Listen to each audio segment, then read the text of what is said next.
Woohoo!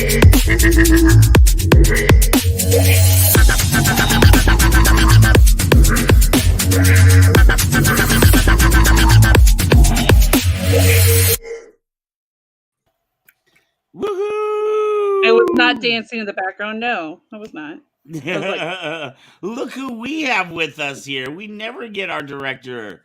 Woohoo! oh, yeah, here We for a needed little a bit. girl in the mix, and I didn't just dress up as one. So. How are you doing tonight, Mezzo? Other than being Um, under I'm actually doing pretty good. Yeah, right. With aside from unmedicated, doing pretty good. Hey, Skylar. So I'm just. I was working on. You know how like sometimes there's always a spot you have in your home where the same stuff sits for like years and you just don't get a chance. I was getting a chance to like So our room has the corner by the bed, by the windows. Excuse me. I have 2 windows right here, and the corner there had like 4 storage totes that we just let sit for years, and then things started getting piled on top. And so I actually started addressing this area tonight, so I can actually reach my windows to open them when I want to open them. We were like leaning over things and kind of like balancing on one foot to open them up, and I was like, "This is ridiculous." Every time we see you, you're in a different room. Yeah, pretty much. I mean, I was in the same room when I joined when I had COVID. But I was sitting on my bed, which is right, like to my right. So so it's a whole different angle. Just different angle, yeah. Ooh, well, it is exciting to have you here. I'm not sure how long we're gonna have you here because you got like kids and stuff, but I am excited that you are here nonetheless. Woohoo! David, what's going on? David, your mic's off, man. What's going on with you, sir? Oh, just been a hell of a week. A lot of work. In fact, I only got home and in the door literally 5 minutes before the show, so I'm just happy to be logging in on time here. Wow. You know, I have this like theory or belief. I don't know if you guys are going to think I'm like crazy, but I believe in a universal consciousness, and I believe that things move in cycles. And I have noticed, at least it seems in my life, that like sometimes when one person's having a bad day, like I'll call my friend and they'll be having a bad day, but in a completely different way. Then I'll call somebody else and they'll be having a bad time, but in a different way. And it almost seems to move like in a cycle all the way around. You know what I mean? It happens with the positive as well. You know, maybe one person gets a new home. Mercury in fucking retrograde again. I swear, God damn it. I know that happens one more time this year. This month has been kicking my ass. That's for damn sure. And today has been a weird day too. Go ahead, Dave. I saw a really funny meme. You just reminded me of it. It said something to the effect of like, you know, if you're having a superbly bad day and everybody around you is pissed off, just make sure that you're not in fact surrounded by assholes. This can sometimes be true. So, Fours, what's going on with you, sir? My house is in complete shambles. Got my kids' rooms done, got my room done, but all their collective shit came out here. You were like cleaning the floors and stuff, right? Last week? No, that was my son's room. Like I was literally. God, I'm the only one without children here, aren't I? My house is still even Skylar has a kid. Come on now. What are you doing, Anthony? Sorry. Yay. So, yeah, dude, it's we're getting there though. We're doing all right. I'm kind of enjoying my new work environment here. There's I give it about a week, and I'll send you a really cool pic of what I'm looking at. Speaking of really cool pic, you got to show everybody your new toy you just got. Oh, geez Louise. Did you put it away? Nope. We both can't hear anything. It's me. Can you hear us now? Can you hear us now? That's a big fat no. Message her.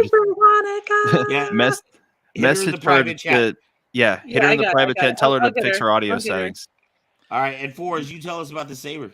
Oh yeah, so from Jawa's Junkyard, I got the Star Wars Visions Loppet and Ocho saber, and this thing is freaking gorgeous. Just got it today, so I'm very, very excited.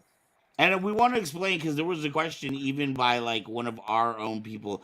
That is not a plastic saber. That is an all T6 aircraft grade aluminum hilt It saber, is but it's been powder coated. heavily. Yes, it is Yes. powder coated. It is etched. She's heavy. Wow. Party. So Wow. And if you've seen the Star Wars Vision, that was the animated series. mhm. It's still on Disney Plus. In fact, you can if you didn't watch it at the time, you can go check it out now. There you go. But that is a saber from the. You just need an umbrella saber next. Oh hell no! Yeah. I ain't even about to. No. All right, Break all that thing noise. I swing. is beautiful. Say Wong, what is going on? Does it say I was- Wong? I'm so sorry. I'm saying it wrong. Say Wong. Can you If guys I'm hear wrong, me? I apologize. Can you Say hear How me Wong. now? insensitive of We hear Yeah, you. we can hear you. Okay. Yes. Yes, ma'am. Yes, we got you. Yes, the umbrella saber. Say Wong is our cosplaying buddy. He has several cosplays. I think I Um, just realized last week that it has the old man yells at Cloud from FF7, mhm. and I'm such a fucking FF7 nerd. I'm mad at myself that I didn't see that sooner. Are you talking about his little I love- icon? Yes, Yeah. the Say Wong, I love it. I love it. I didn't even know that was in an episode of Simpsons. So fun. Hello there. I'm gonna. Yeah. Hi, Janina. Hi, Janina. Janina. Thank you for somebody else saying because I destroy that name every single week. I mouthed it when everyone was talking. All right, Aaron. You got anything else? Anything else to report in on? No, let's pass it on over to Anthony. Next, Mr. Hi. Anthony. My name's Anthony, and this is 40% rum because of the day that I've had. Yay! On the I've had a positive, screwdriver. today I went and got a haircut. My hair is like about 5 to 6 inches shorter. It needed it. It needed life. I realized that I'm kind of somewhere between Gautier and Oscar Wilde, but I'll live with that. That's what you look like. You look like Oscar Wilde. Wow. I need to do him for Halloween one year and just find like all the literary nerds that way. Be like, oh my god! Like, yeah, it's fun. You But You need to otherwise, get like, like a. fucking You need to get like a terrible. Mary Shelley and stuff with you. Yeah. Oh God! Oh, don't. Okay, we're talking later because now I have ideas. Anywho, Anne Rice. Anywho, so today we had to be adults and try to go get tires for our new car because apparently our tires are like 14 years old. We got a hole in one because of that, but they look like they're fucking new, which is just the bizarre thing about it. But anywho,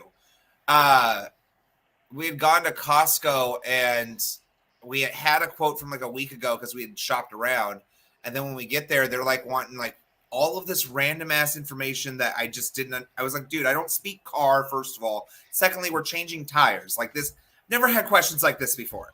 Right. And then he ended up quoting us like $500 more than he had the week before. And it was the same guy that did it.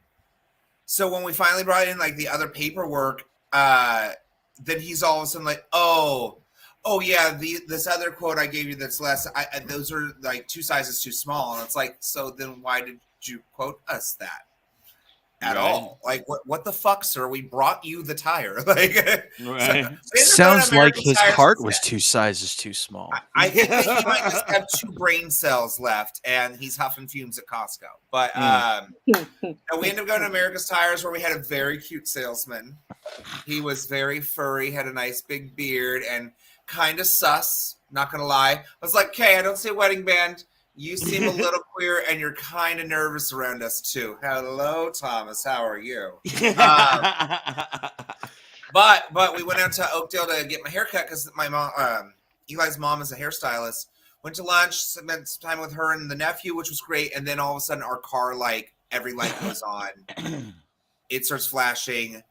We already know, like, okay, something's going wrong right now. Like, let's just get it back to her house. And then while it's parked next to his mom's house, the whole thing just dies. So spent basically 2 hours after that with AAA and then having to get a ride home with the tow truck because it's nothing I can fix today. It's apparently the alternator. So I have 4 new tires on one car, an alternator on the other. We already bought a new battery because we thought that was the issue, and we're just going to say fuck it and put it in. So hence the 40% ROM. Are you AAA? Are you AAA? Yes, thank God.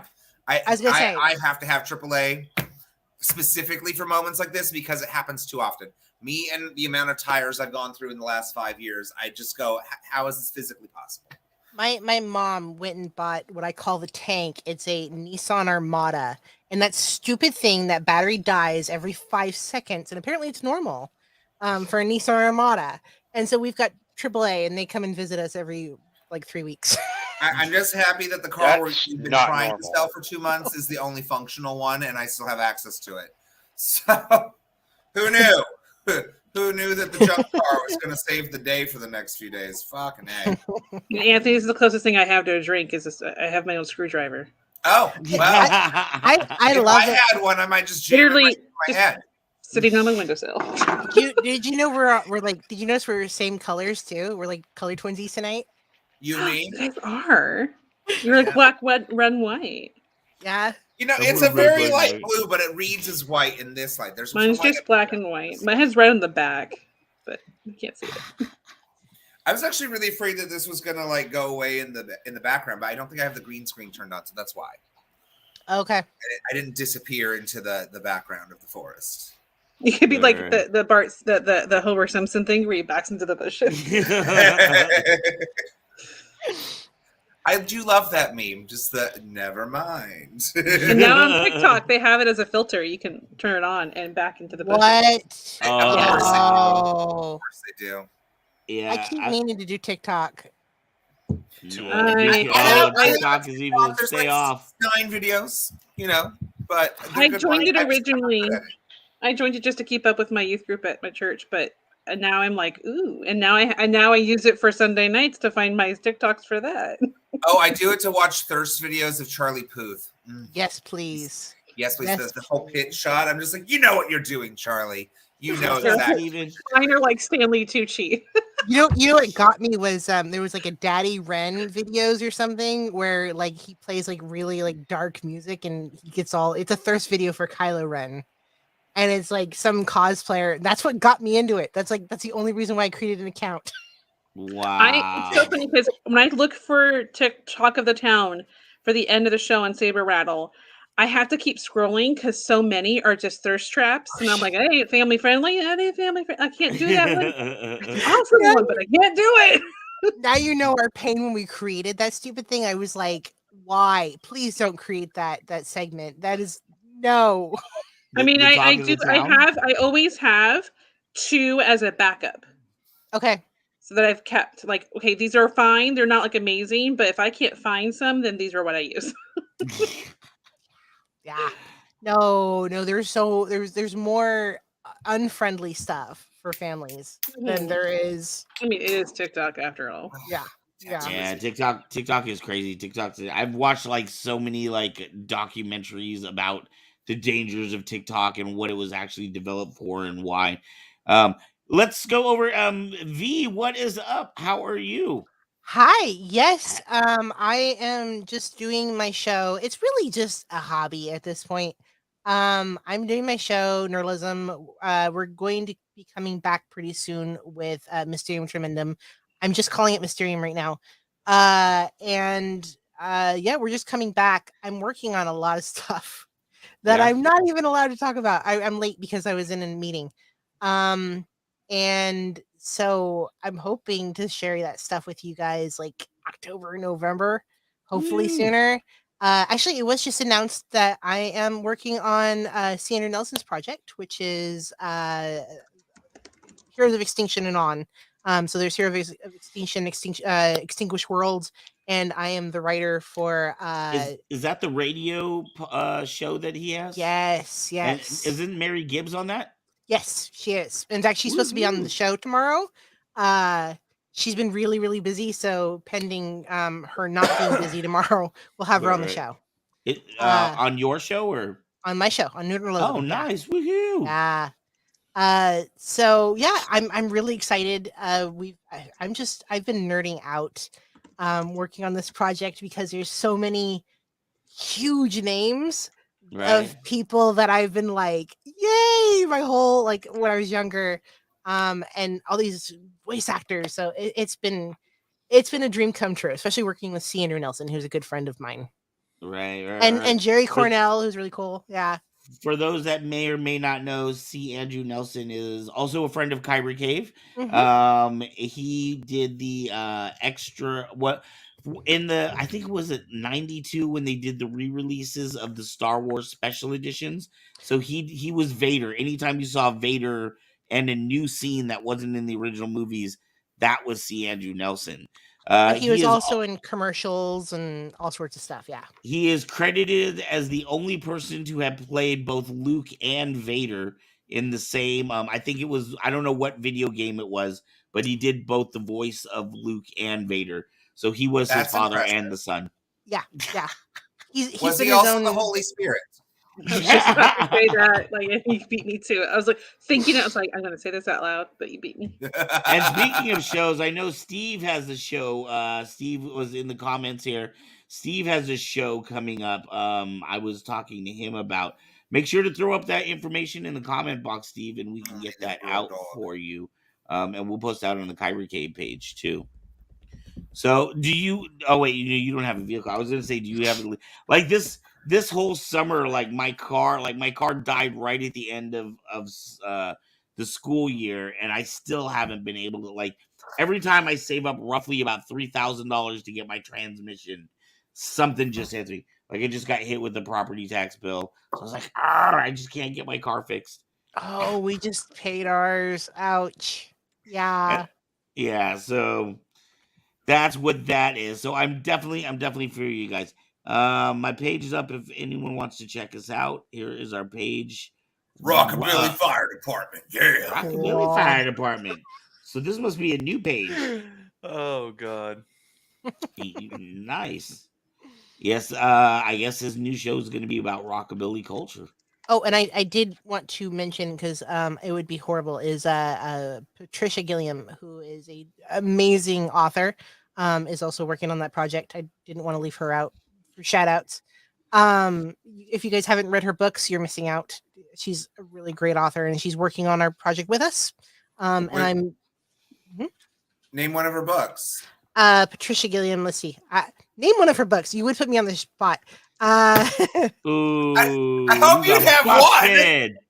Yeah. Well, actually, I have unpublished stuff too. So, let me think. Hang on, Patricia. She's watching right now too. I'm sorry. Yeah. I literally thought you're like, oh yeah, I read all of her stories. You should check them out.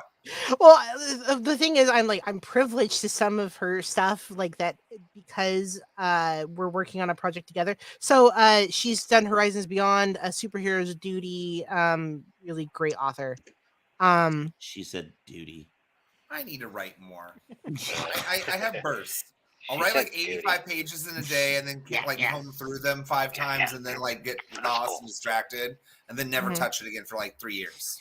See, that's why I did spoken word poetry. 3 minutes and 10 seconds, dude. I can write a story for 3 minutes and 10 seconds, but much longer than that, I'm tapped out. I have like 4 stories in my head I want to get out on paper, and I just don't have the time or the willpower. When I do, I suddenly get horrible writer's block, and I go, the fuck was I thinking about? Let me just take more notes down. Like, oh, I'm currently writing a Marvel level, not Marvel, but Marvel level story.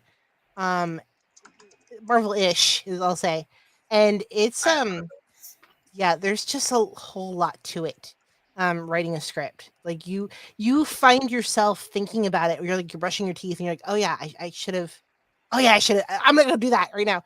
Or you're like you're cooking. Oh, I get like 10 of those a fucking month, especially if I'm like outside and it's full moon. It's like this idea just pops in my head. Really write that down before you forget about it, and then I never do. Well, while we're talking about writing, I think this is a perfect way to segue into our first topic for tonight. We're only at 9:30. It's fine. Let's start the topic. Okay. 12 freaking 30 here. Sorry. Worst work experiences. Okay, See, fine. I'm. The fact that you're laughing right now has me wondering. I know you got stories. Tonight really on Kyber don't, Cave actually. After Dark, the worst Clarification. work experience. Clarification. Are we talking about the worst experience at your job that you currently have, or are we talking about the worst job that you experienced? It could be You know what? either, and totally Okay. disregard the misspell. I just I realized didn't even notice. I wasn't trying to be a grammar Nazi. Oh wow! like I see it though. I see it. Worst work Okay. experience. It's Experience. Well, Or well, experience. well, Experience. Uh, It's okay. effervescence. Didn't we have Kyber Cave like rocking wrong for like months on our page, and Ezra was the first person to notice or something? like, oh, so at the end of the Talk of the Town, there was a misspell where Productions like didn't have the I at the end, I think it was, and he pointed out to me in Facebook private message. Productions. Saying, I told him to message you. Don't point it out publicly. yeah, no, that's fine. I wouldn't like have cared too much either way, but like I was just like, oops. So I fixed it right away. I'm not fixing this. Sorry. Yeah. Who's starting the ball on worst work experience then? Ooh, it's Yeah. making a competition. Jeez. I've never disliked a job. I've had crazy experiences for jobs. Probably it's funny because my most stable job ever, I got hurt on it and I had to sue them. Yeah. Did you win? Huh? Did you win? I won. Oh, good. Yeah. Settlement money. Yes. Yeah, no, I won. It was a really, I loved my lawyer. If anyone ever needs to sue their workplace, I've got an amazing lawyer. Yeah. Yeah. I ended up actually we ended up settling immediately. They just got back to me and they were like, yeah, no, we see your lawyer, just take this amount and go. Wow. I probably shouldn't have accepted it. I found out later I probably shouldn't have, but he was like, look, I'm not going to name the company. It is a very big company. There was a box that fell on me. I was there for 27 days and it was around Black Friday and a box fell on me and does it rhyme with Schmamazon? No. It may be the why I have this red shirt. It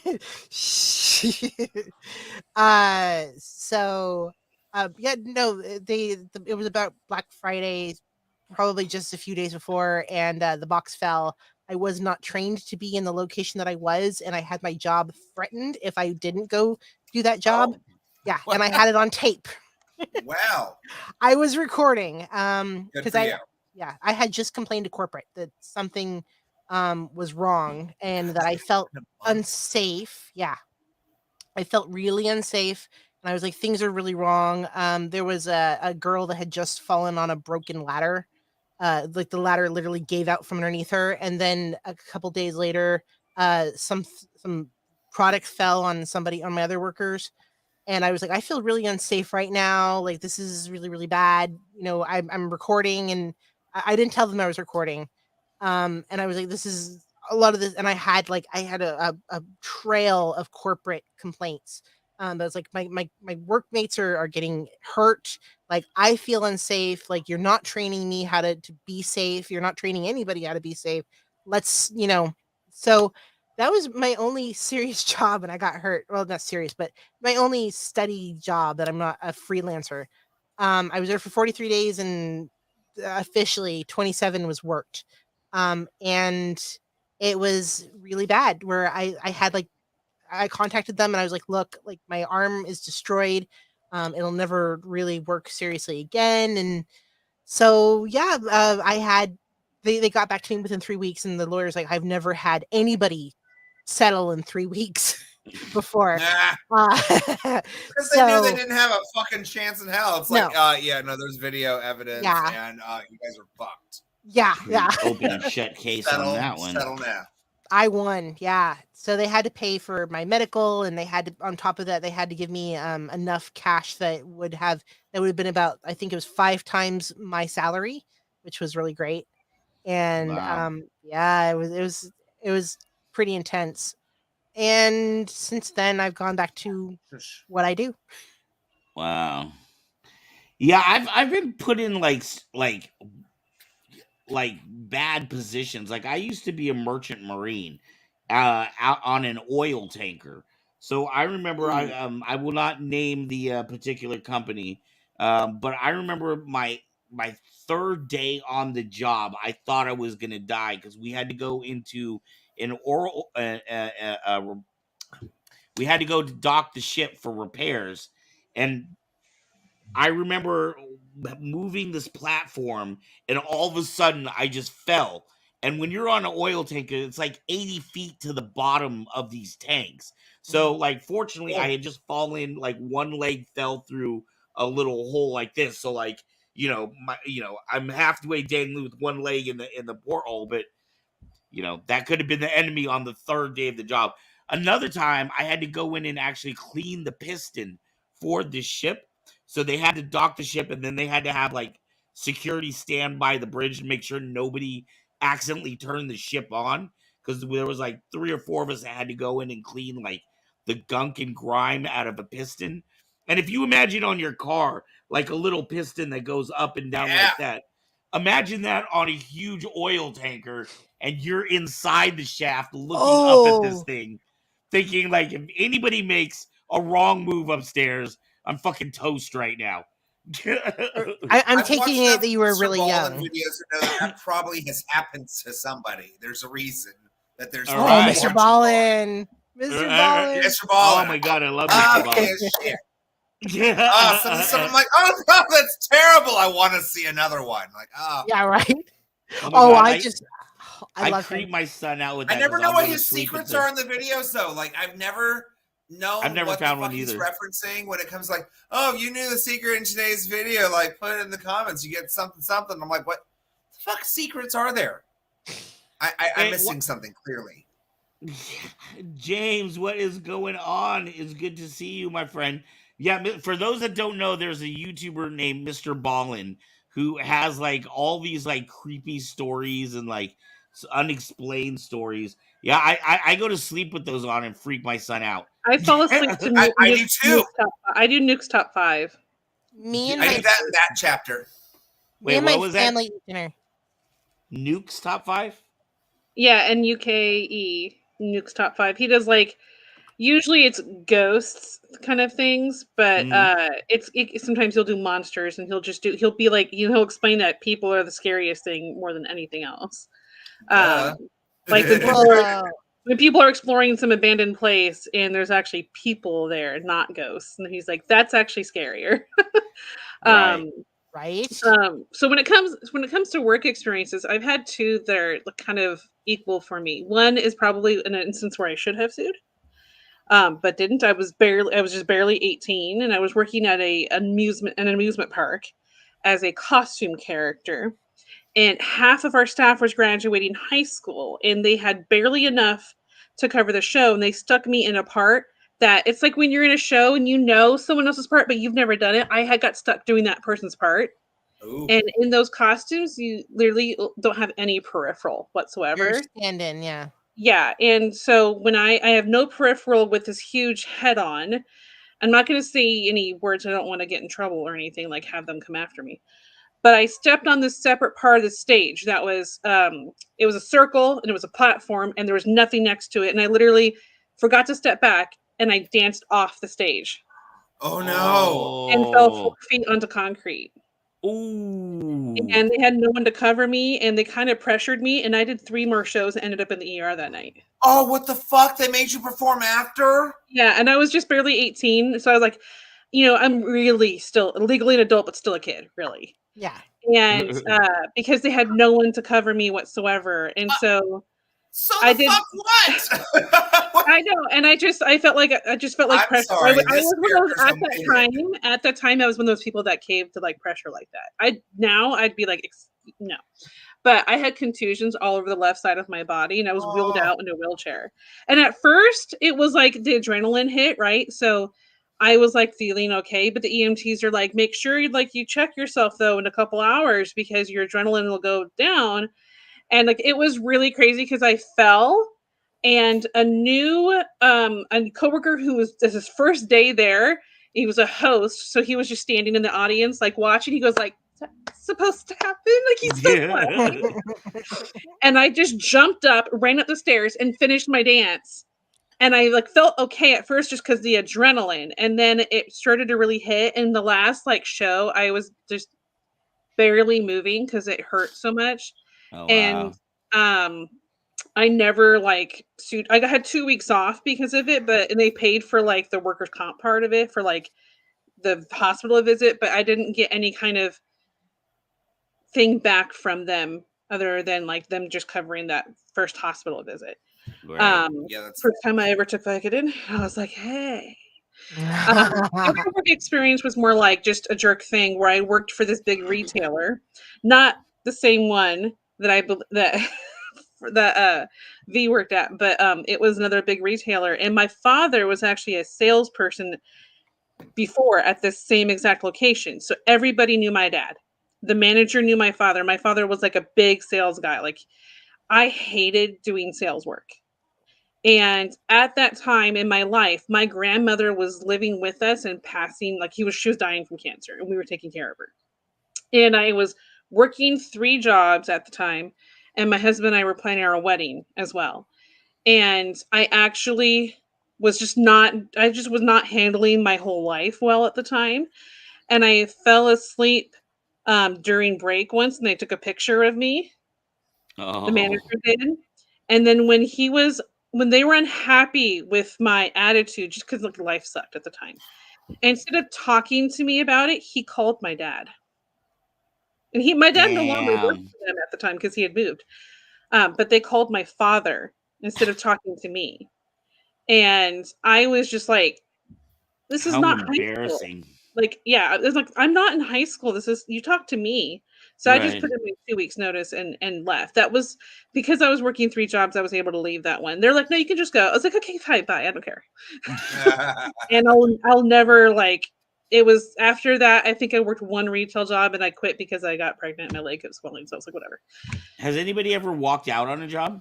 Just like, fuck it, I'm I've out of come here. very close to it. There was one day that I was about to walk out on my job, and Eli happened to be there, and he'd been working with me there for a while. And so they basically coerced him, go get him, go convince him to come back. Because like I straight up walked past when people were like, I'm sorry, everyone. I would love to continue to help you today, but I can't. I can no longer be in this building right now. I have to go.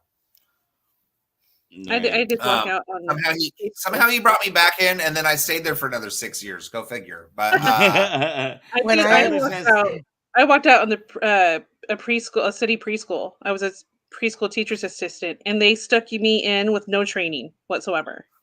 Wow. And they stuck me in. So my regular classroom was 16 children, Kimberly, mentally and sorry, physically. that's one of my best friends. There was able-bodied and those who are mentally physically disabled mixed classroom, but there were like 7 adults for 16 kids, so there's like a lot of us. Then one person from a different class called in, they stuck me in there. It was just myself and the other teacher, 16 kids, but all able-bodied, and like they made complaints because I didn't know what to do in a classroom I'd never been in. Right. And it was like I came in, I said, I'm done. After the work day was done, I was like, I'm done. I was gonna say, I hope you didn't walk out on the kids.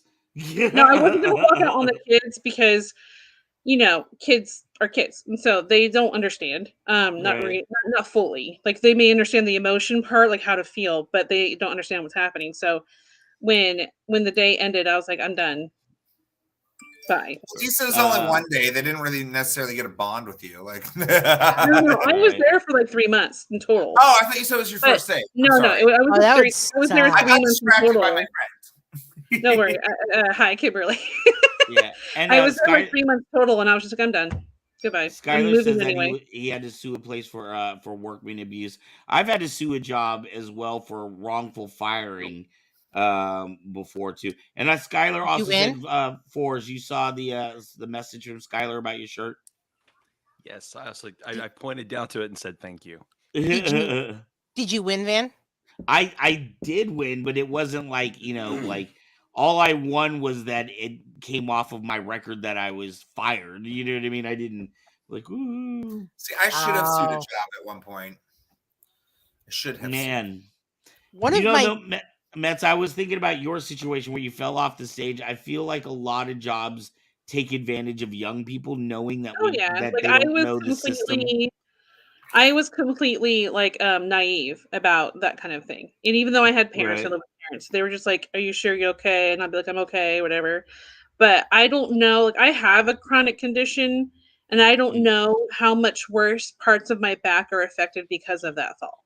Because when I landed like twisted, right? So my upper ugh, body was twisted, but my lower body I landed on my side.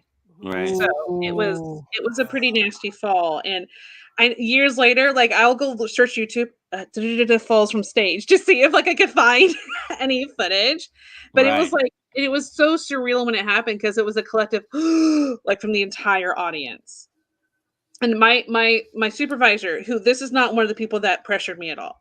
70-year-old man, I have never seen him move so fast. He's like, "You okay?" And I went, and you're gonna laugh at this part because you know I sing. "Are you okay?" And I went, "I'm fine." And I ran up the stairs and did my little dance. I meant to do that. Yes. Yeah, sure. Thankfully, the costumes that you wear, they're helmets inside. So this was okay, despite how I act now. This was okay. So when I I was like 23, I was going to school in Arizona. So completely out of state, like, you know, had no family, no friends around. All my friends had gone home for Christmas break, but I didn't have enough money to, so I had to stay at school and work and stuff. I worked at a 7-Eleven, which happened to be like directly behind the apartments that I stayed in. Um I got robbed 3 days before Christmas, but I was so high, like, I didn't know I was being robbed at the time. So I was like, "What?" I had something like that happen, but it was a ex that robbed the apartment. Oh. And he came and took what he decided was his, but I was very drunk when he did it. So like I didn't notice the whole apartment was empty until the next day.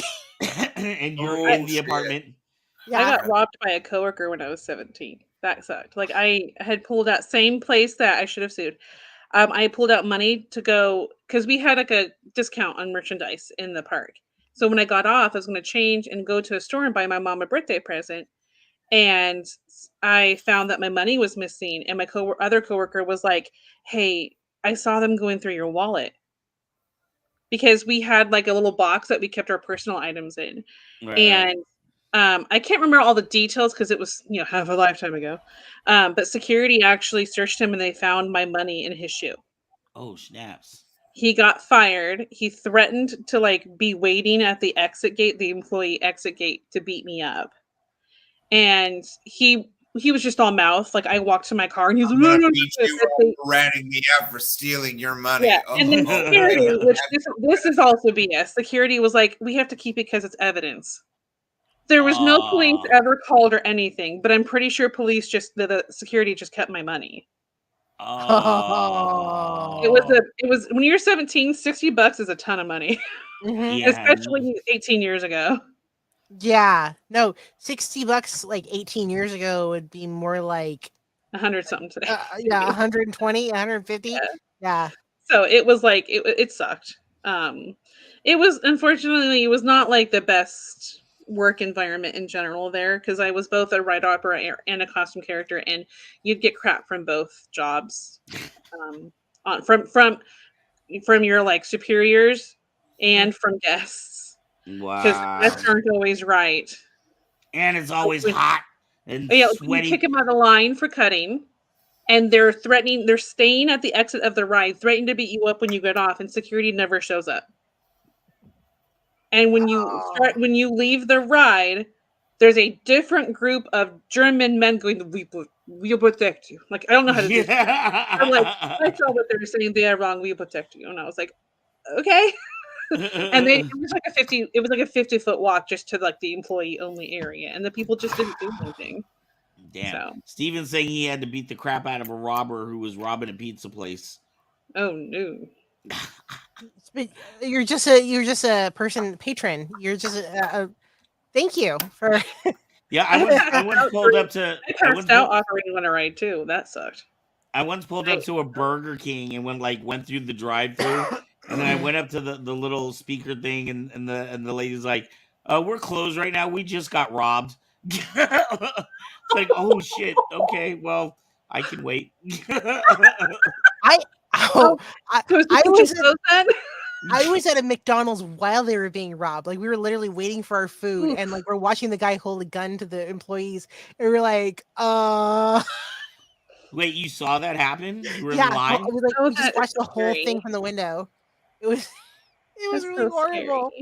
scary. Wow. Like and it was funny because like my friend who was driving at the time, like he just backed up a little bit so we were out of the way of the window because he was like, if that guy like shows up at the window and like tries to rob us too, we're in trouble. I had the issue in high school where I'd forget to eat. Like it was just you'd forget. Oh, And I was operating a ride that's like equivalent to Dumbo. oh, And I was by myself, like in the ride was going, and I was feeling like crap and kind of tired and weak. And I'm standing there watching the ride. And right as the ride finishes, I turn the key and then I just like collapsed. And there was like a cabinet behind me, and I was just kind of like that. And this guy, I don't remember who this was or anything. I don't remember any of like the details of the person. Jumped over the entry gate. Are you okay? I was like, I just don't feel good. I was like crying tears, and I don't know why. And I told him to call the non-emergency line on the phone that was like in front of you. There's like a phone at each ride. yeah. And I don't know why I still remember the non-emergency line even now. And I told him just dial 199, and they're like, and it was like to the main ride area, like the way it was sorted at this amusement park is like this big ride was this whole area, and so I had him call the number that was just to that ride. They're like, hey, Marissa passed out, and I'm just like some guest. They're like, what? They're like, why didn't you call I the don't work emergency here number? or anything. I was like, I didn't. This is just like part of me in a nutshell. They're like, why didn't you call the emergency number? And I was like, I just didn't want to be a bother. Mhm. Like, and I'm that person. I'm dying. I don't want anybody to No, it was. know. I just passed out because I hadn't eaten like a like I Uh, said. I was a 17-year-old little. I was the scrawniest little kid, and I just didn't eat. And they're like, I came back to work. I had the next day off, like naturally already, and I came back to work, and my coworkers were like, "What's this about you not eating?" And I was like, "I just forgot." I was like, I'm sorry. And so now, like for a while, I had to like set a timer to make sure I ate or drank or something. Just like our dear Anthony is doing now. He's hydrating, I'm sure. Far from it. I was gonna I say, know. I don't think that's 40% up. hydrating. I think Oh, that's I know. I dehydrating. know. And there's a reason I'm very flushed right now. We'll just say He's matching his shirt. If Forrest or boom. David, do you guys have any Yeah, sorry, I experiences? kept laughing. Well, there was this one time at band camp that There was Did this you one have- time I worked for this podcast, and this guy. No, I'm kidding. I'm kidding. Did you stick a flute up your pussy? His name was Ark. well, not mine. Oh. Wow. So not used No, to I work construction, so I've got like I've got a whole grocery list full of bad experiences. But one fun kind of gross one that I can pick up or remember. It wasn't when I was doing construction. It was when I was in the Navy. So I was on an aircraft carrier. We had gone into dry dock. We were doing a full overhaul. I was an engineman, so I worked down in the deepest bowels of the ship. Okay. And while we were doing this overhaul, I ended up pulling the job of having to remove and replace all the anodes, which are these big plates of zinc that are bolted down to the bilge of the ship. For the layman, a bilge is the very base bottom part of the ship that always tends to have a substantial amount of water in it that's constantly being, cycled out, flushed out, pumped out. And all the restrooms, of course, are about 3 decks up. So when you're underway, guess where a lot of the sailors tend to take a leak. Oh. Wow. So the water had pretty much been pumped out, but I spent about 2 days in about 3 inches of this oily axle grease sludge that smelled like piss. Oh God, I'm gonna be sick. Oh God. Yeah, it was definitely an experience. I love how I love Forrest's note in private. Like, I think he might even beat you. We'll see, Forrest. Yeah. I gotta read Oh, Oh, man. okay. I'm Yeah. looking forward to that. Yeah. Forrest, you got the floor. All right. Dim your lights, because Forrest is about to tell you about the Ghost. worst death call ever. Oh, I've heard some. Oh, doozies. your pet Here we go. I pet dimmed ghost my just came lights. out from behind the curtain to listen to that one. I love how you turn the camera around so that we can. Like sitting here really All right, working I want to hard hear this damn story. Shut up. All right. So I have to be careful because I can't use names or locations because HIPAA. Right. All right. So I'm At a least couple it's not months. PETA. I'm a couple months into the job. I get a call from an out of town. Wow, really? Sorry. Yeah. This story And comes that complete with was sound the effects. I get a call from our furthest out of town director, and she says, "Hey, Aaron." I was like, "What do we got?" She goes, "Well, I'm going to send a director with you, and I'm just kind of wondering, do you have an old shirt and some jeans that you're okay with throwing away?" I said, "Yeah. You want to tell me what's going on?" "Well, we have a decomp. So, if you're up to it and you kind of don't have a choice, I need you to meet the director at your funeral home. I can be in a few minutes." Yeah. So we get there, and we put every gown, every glove, every shoe cover booty, everything we can, extra paper towels, extra Lysol spray, all of it in the van. We take off north Oh, into fuck, you're kidding me. I'm sorry. into the dead ass center of Ocala National Forest. Oh my God, dude. We get off the state road. We are cutting onto the county road. We go 4 miles down the county road, no street lights, nothing. Eventually, we run into a single deputy sheriff's car. This gentleman has been waiting for 4 hours for somebody to arrive. We were not the first funeral home called, but we were the only one who took it. Oh wow. When we reached the car, we noticed it was just straight highway, woods, and him. And him. He said, "I hope you gentlemen are ready for this." We follow the car about a couple thousand feet further down the road, and he turns right onto the grass, which leads into the trees. Now, as we make the turn, it's a small, almost four-wheeler track going into the woods. We are driving into the woods for probably a grand total of 3 straight minutes of going straight. In the black. Then he comes to a dead freaking stop. And that's when you smelled the body? And then the smell hit the van. I knew it. Oh no! I know what that smells like. He gets out of the car. He comes back to the van. He says, "We're going to have to proceed on foot." We grab all of our gear. And then he and his partner turn the lights on. At this point, I'm freaking out because I'm thinking this removal is going to be us. We start walking now into the woods, through the trees, for about 5 minutes. We finally come across a white, rusted pickup truck. This had to be like an 86 Ford. Granted, it is 11 o'clock in the middle of July, and this in Florida. Oh, it's like humid. We circle around the truck, and there he was on the ground next to the passenger side. He explained to us that the medical examiner came out, found him, took him out of the truck, and left. Left him for us.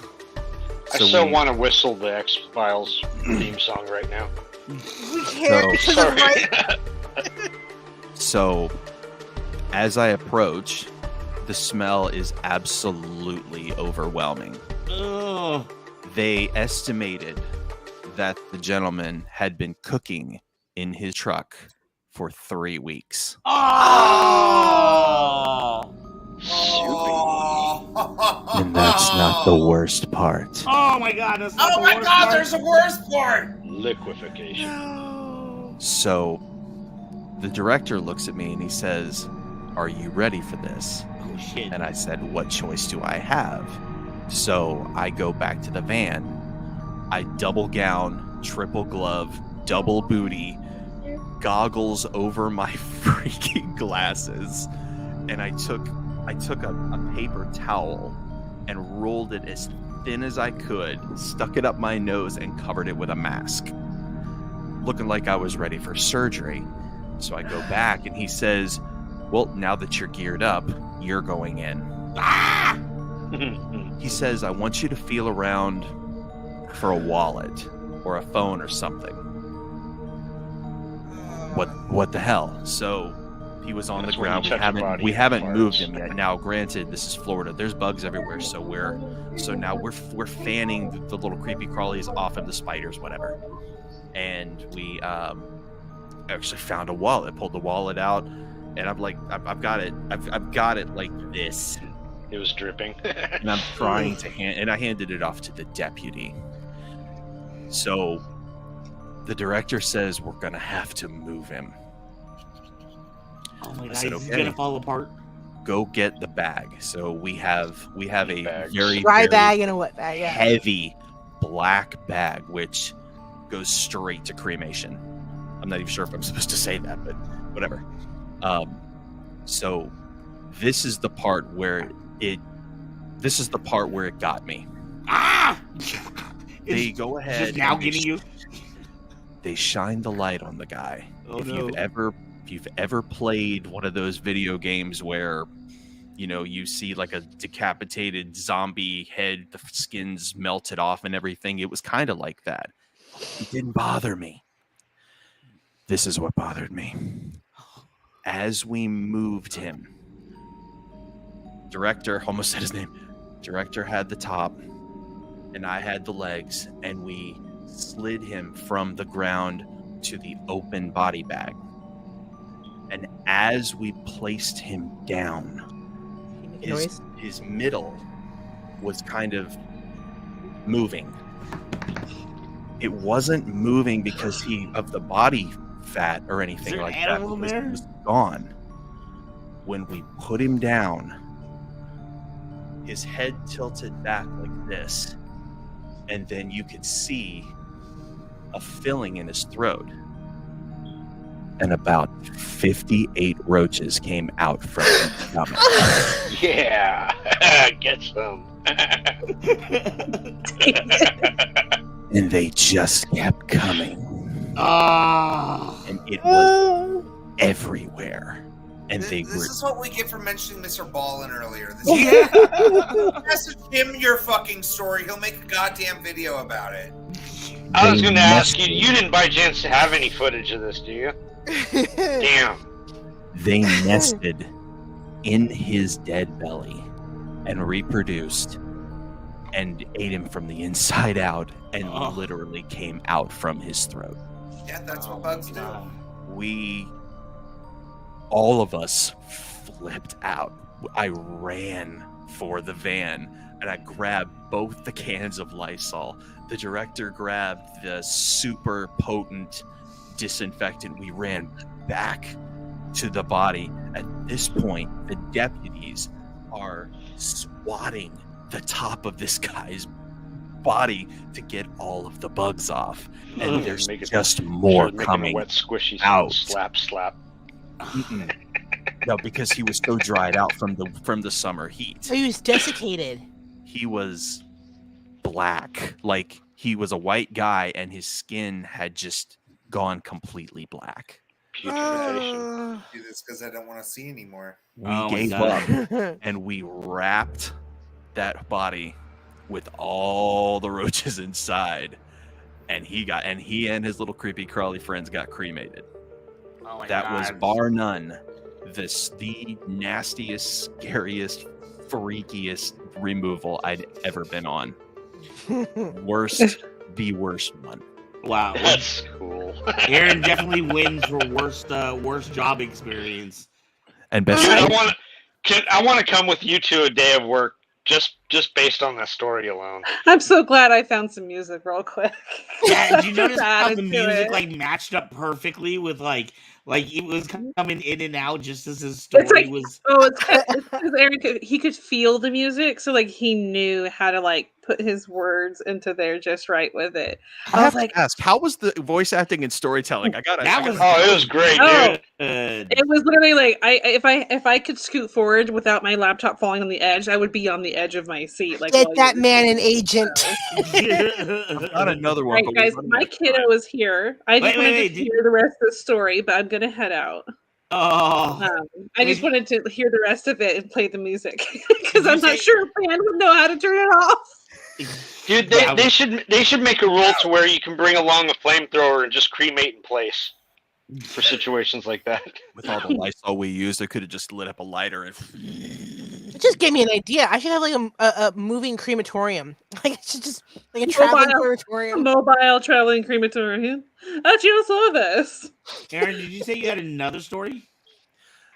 Save it. Bodies will burn pretty well on their own once you catch them on fire because of all the fat and grease.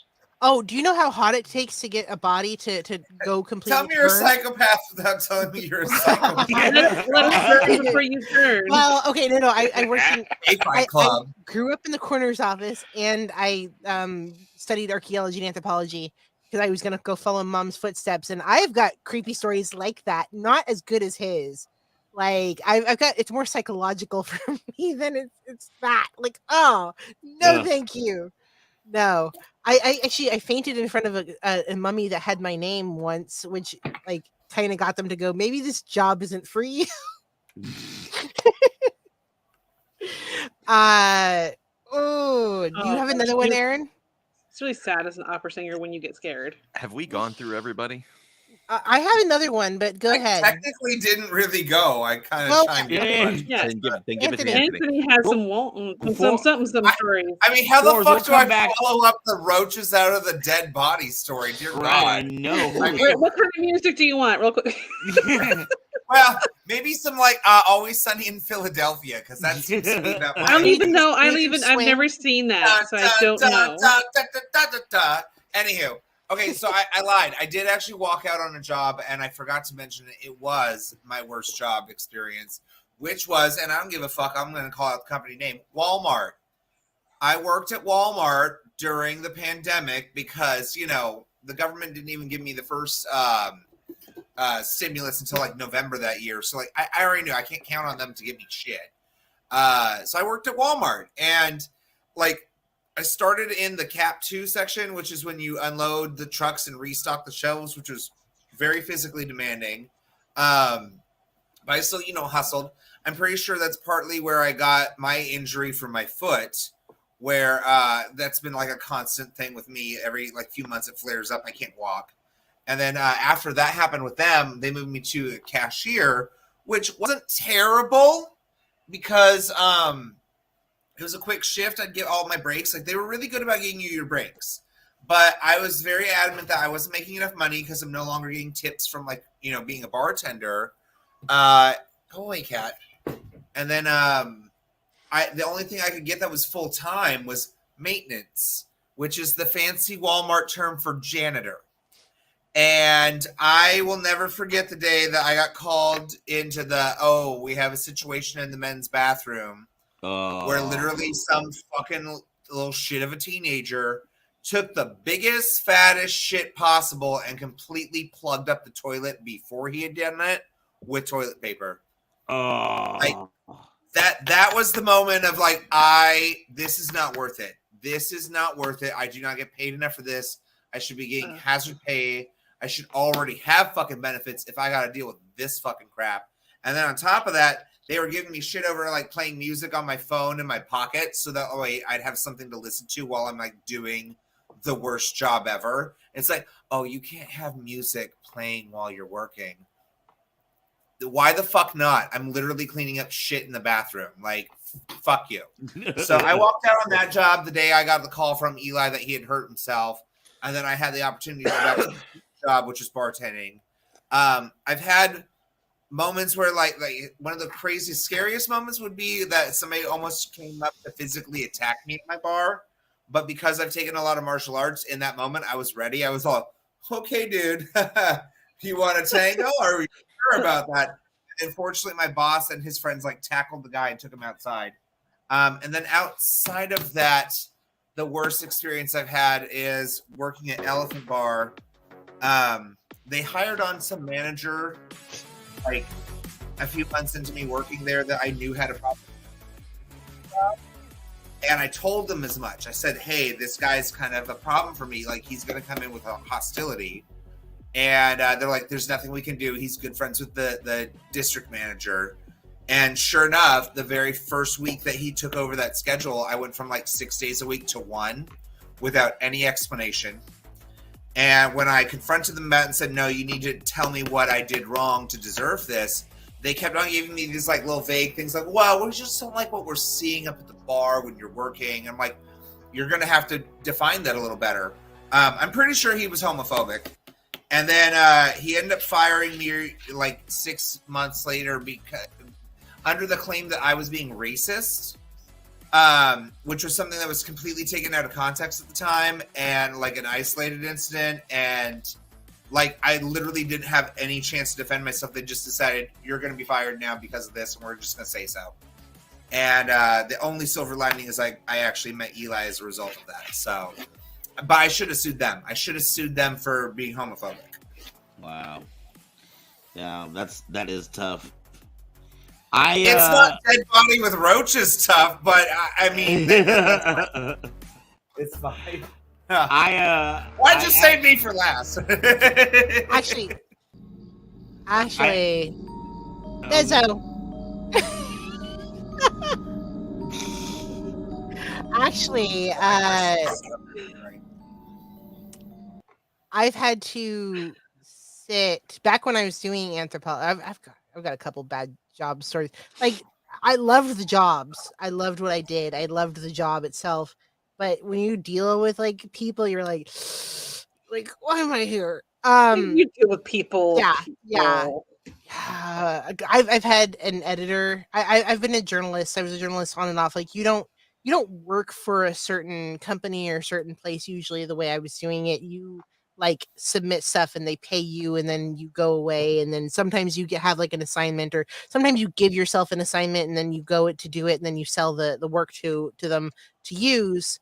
But I found myself working for this one magazine more than the others. And so I had this photographer that I really loved working with. Oh yeah, guys, share in the comments your stuff because like we love to hear it. I was looking at Steve Jordan's story about that they had a fire at a funeral home. I love that. I mean, they're gonna get cremated anyway, right? But, wow.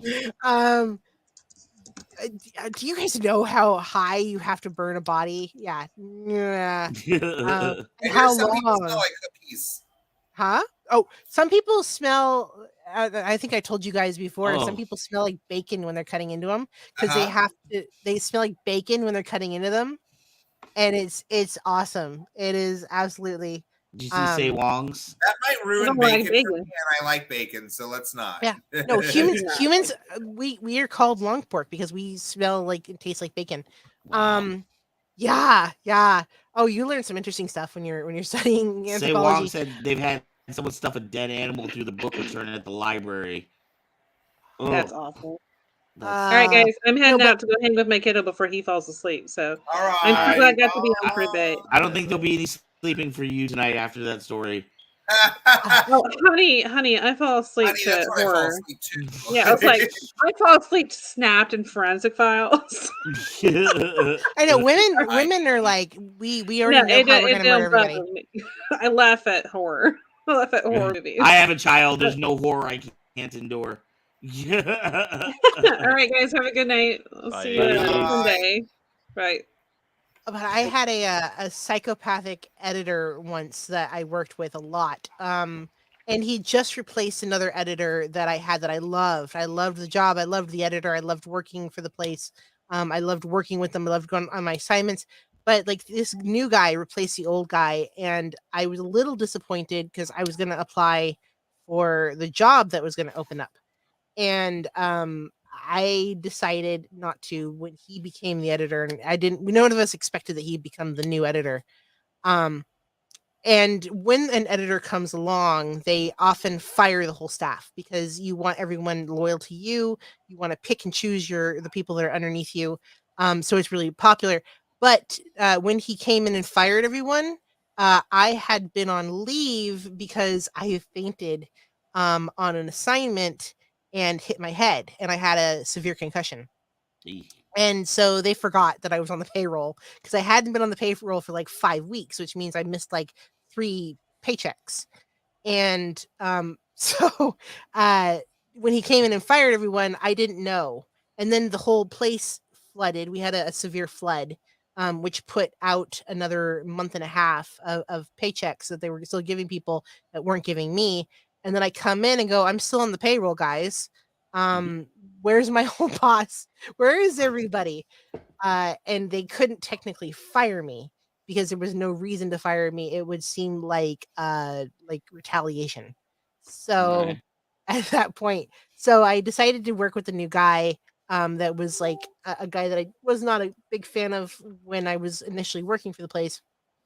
I didn't find him a very good writer, but anyway, so he was enjoying being an editor, and a lot of the job entails like going to these parties and talking to celebrities and hanging out and doing parties and stuff like that, and then just having a good time. He was always drunk, always feeling people up, Wow. and for some reason he would constantly scream my name across the room for no particular reason, and then go, "Oh, nothing," and then just like walk away. And or like just had the weirdest stuff. Like one time, he would inappropriately call me at like 4 o'clock in the morning and want a burrito. I'm like, it's 4 o'clock in the morning. And I'm like, I'm not your assistant. I'm your writer. And he's like, but where's the burrito? And like, he's drunk. I and then he punched the photographer that I really loved working with, and tackled him to the ground at one point. They were arguing. And I think that was the day where I turned to the owner of the magazine and I said, that's gonna be me next. And I literally said, bye, and I walked out of the thing, and he called me later and he goes, "You're fired." And I said, "That was my quit. You didn't get that one?" You didn't figure that out when I said goodbye? You didn't figure that out when I said bye. So that was one of my really crazy jobs. I got another job that when I was doing archaeology, that we had to sit with the bodies because the bodies would get processed. Um, and I loved working with anything but a natural mummy, and I'm sure Aaron can tell you why. Right, Aaron? Or course. Um, yeah, natural mummies stink so bad. Wow. There was this natural mummy, it was a mommy and baby, and she was, like, holding the baby, and it looked like she was like all contorted, and they like I don't. To me, it just looked like she was in pain or something. And everybody that went near her was like, I just don't like being near this mummy. I hate this mummy. Like, can I just not? I was the low man on the totem pole, so and I had to sit with the mummy until I think it was like 2 o'clock in the morning when the people would come in to process the mummy. Otherwise, the mummy would get left alone, and we weren't supposed to leave the mummies alone whenever we had them on loan. And so I got the night shift, and they knew that I was a bit of a night owl anyway. So I was like, oh, cool, whatever. I'm getting paid extra because it's nighttime and whatever. I remember falling asleep, and I leaned back and I put my hand on my, and then I was leaning on the table, and I just like fell asleep for a minute. And there was a guy that was next to me, and I had a very weird dream that she dropped the baby and sat up and looked at me and screamed. And the guy that was with me was like, "You too, huh?" I was like, "Oh, you've had the dream?" And he goes, "Yeah, she screams." I was like, Wow. How was this not your story to begin with? What the fuck?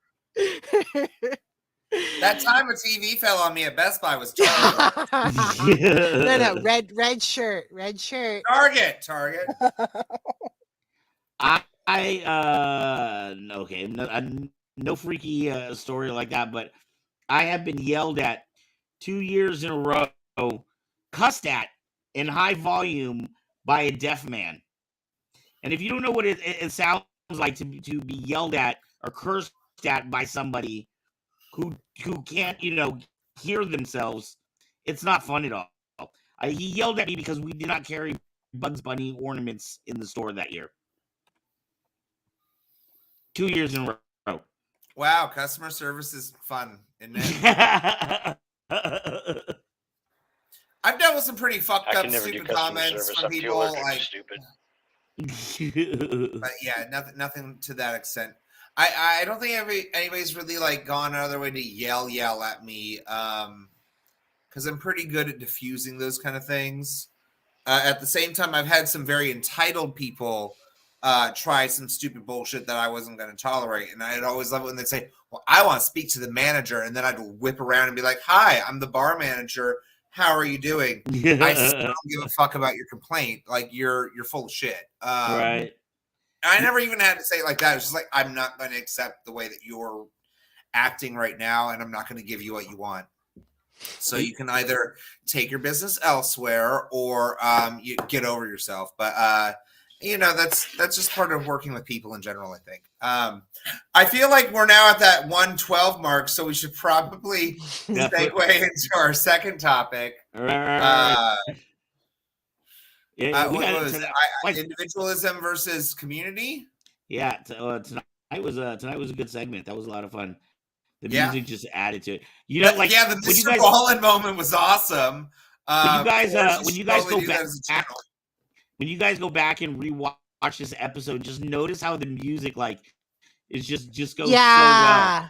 Like we just always have the way that music? The change outs in the music when he changes the story, the music even shifts. It's amazing. All right, our next topic: individualism versus community. We saw a lot of that. Really, what was that? You're a little crackly tonight. Am I a little crackly? Yeah, I hear that now. Nobody she said it. Tells me shit. You haven't been talkative tonight. 40% rum. That's why I'm flush, people. You know what we need? You know what we need to do? We need to do a show where, everybody's drinking and telling stories. That's what we need to do. Like a drunk movie review. Yes. This movie was fucking god awful. Michael Bay should be shot in the street. All right. So next, after dark, everybody is required to have at least a full glass of rum before hitting air. Who says this ain't rum? Who says this ain't rum? Some sort of spirit. Just some sort of spirit. David, we'll get you a heroin or something. Hey, I'll just do my 100% pure Coke. Here. Yeah, there you go. He's got ice too. Yeah. Okay, well, I'll do it without ice, so it's pure. Individualism versus community. We saw a lot of this with the pandemic, right? Like, I mean, that's the whole thing with the masks and everything. There was a lot of people that felt like their individual rights were being taken away, whereas and everyone, this is not about what is right and what is wrong. That's not what this is about at all. Just talking about the differences. Like one thing that that we had talked about before, and I noticed is like we talked about in a lot of the Asian countries and definitely in the Japanese culture, when somebody has a mask on, you'll see videos from 10, 15 years ago, long before the pandemic, where you'll just see random people in the subway wearing a mask. And it's usually because that person, maybe they have a cold or they're sick and they don't want to spread it to their, I was everybody literally else. talking to a customer about this like yesterday. Right. Where, like, so the fun thing is that of course there's been like cases that have spiked in other cities like LA and San Francisco and all this other stuff. So people are starting to do the masks again. And it was, of course, like this total fucking entitled little Karen that was at the bar. Like, oh, I love to go to this city, but I just refuse to wear the mask.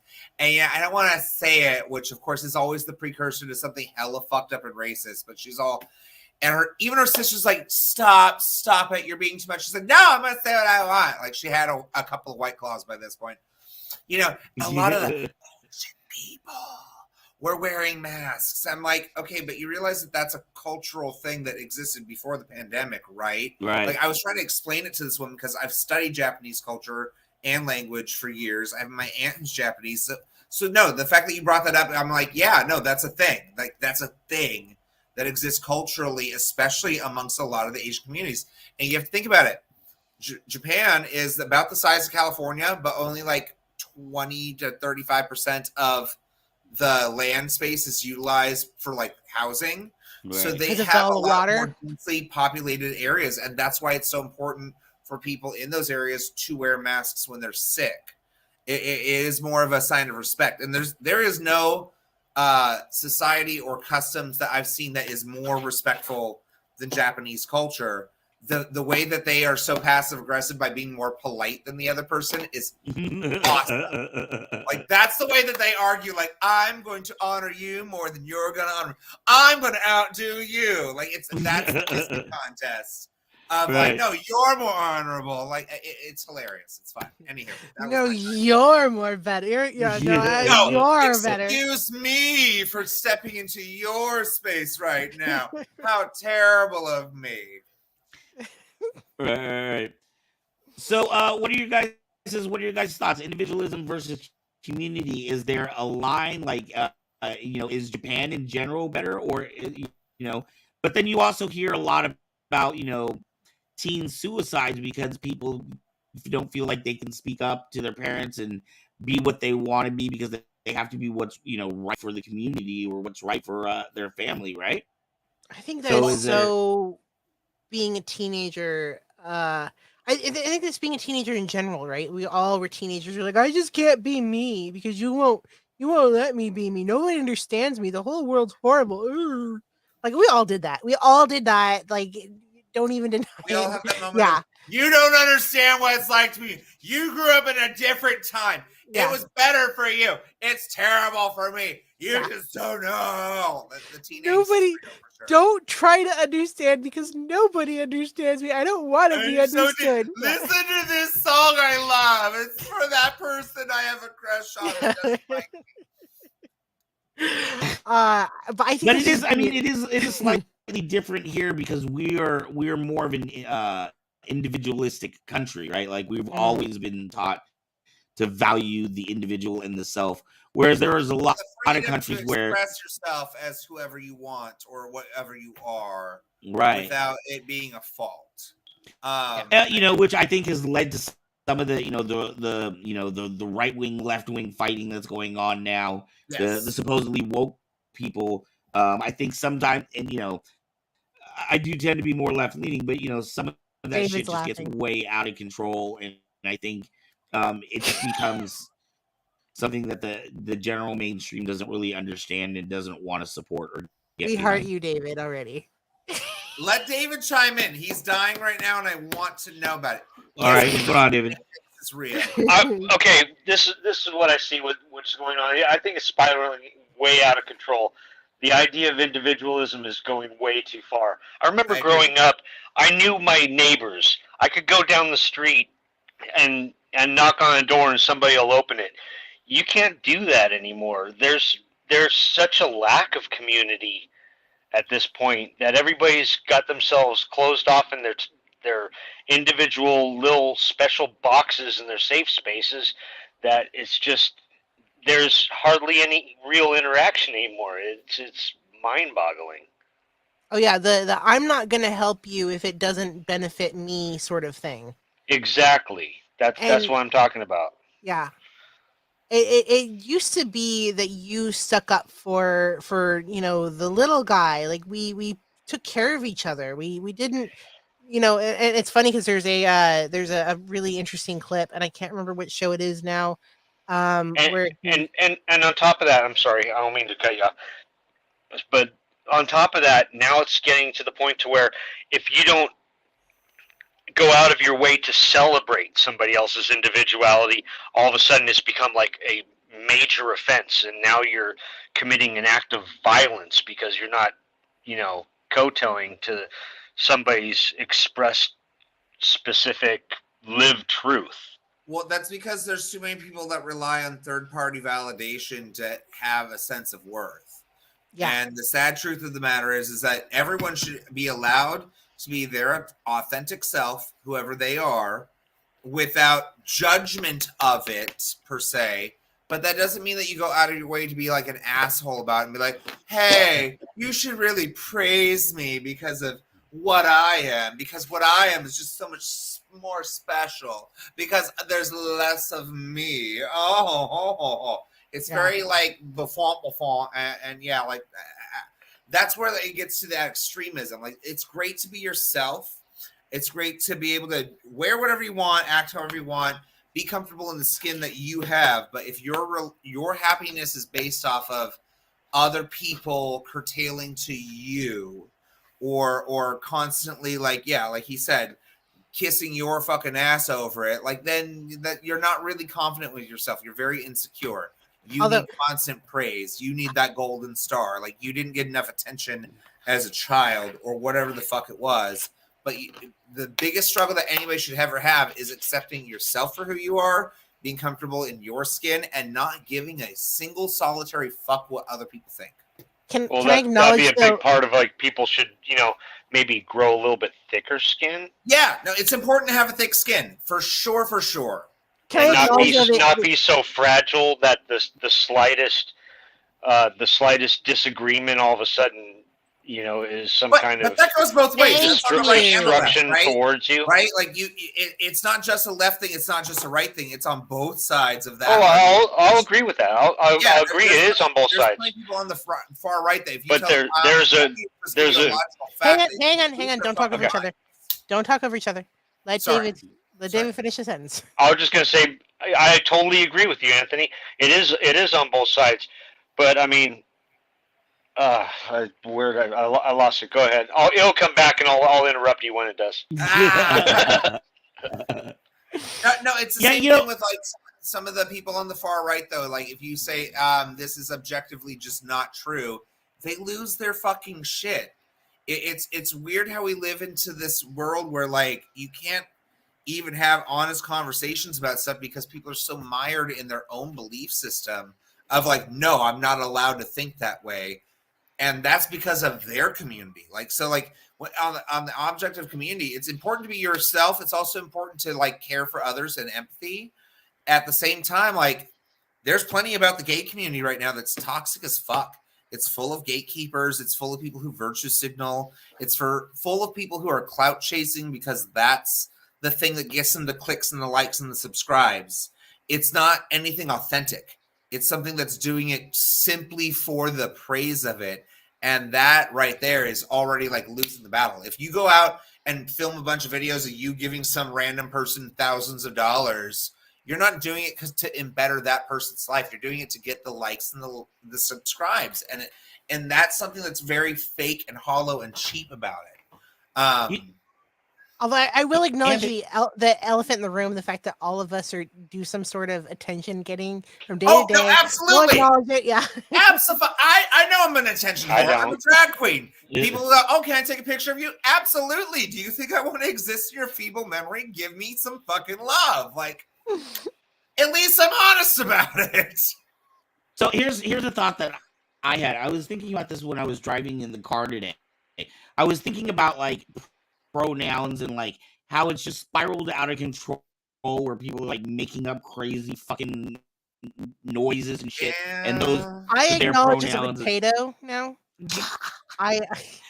But I was just thinking. I identify as a meat popsicle. Yeah. You are a Have a meat suck. popsicle. Have a suck on this. I joke at a show that my pronouns are squee and squim, and people gave me so much shit about it, and I was like, it's literally from an episode of Futurama. And why would that be an issue for you if you're like all about the other 85? Like, okay, so I'm offensive, but everything that's fine. Cool, got it. You have no sense of humor. I want to finish my thought. So my thought was, would this be so much of an issue if we as a society didn't try to categorize or specify what a gender is? Like, for example, if men were just allowed to walk around wearing skirts and high heels or painting in the nails when they wanted to, and that wasn't seen as a feminine thing or a masculine thing, would we have so many people that were like, oh, this is my individuality, this is what I identify with? If we didn't put so much emphasis on what an identity was, would people have such a need to identify? Does that make sense? Yeah.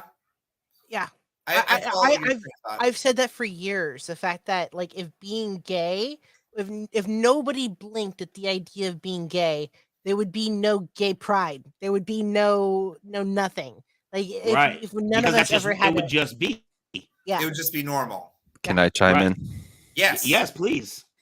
So let me make sure I'm understanding this clearly. What if the individualism were more of being and less of a statement? Would that be effective? Right. If it was just what you did and it wasn't about trying to say, this is who I am, you're just who you are, your authentic self, right? I honestly think it came from too many people getting those stupid little participation trophies because they had to be special. And none of us going like, you're not special, sit down, shut up, go over there. Because that guy over there worked harder for it than you. You're not special. Absolutely. Sorry.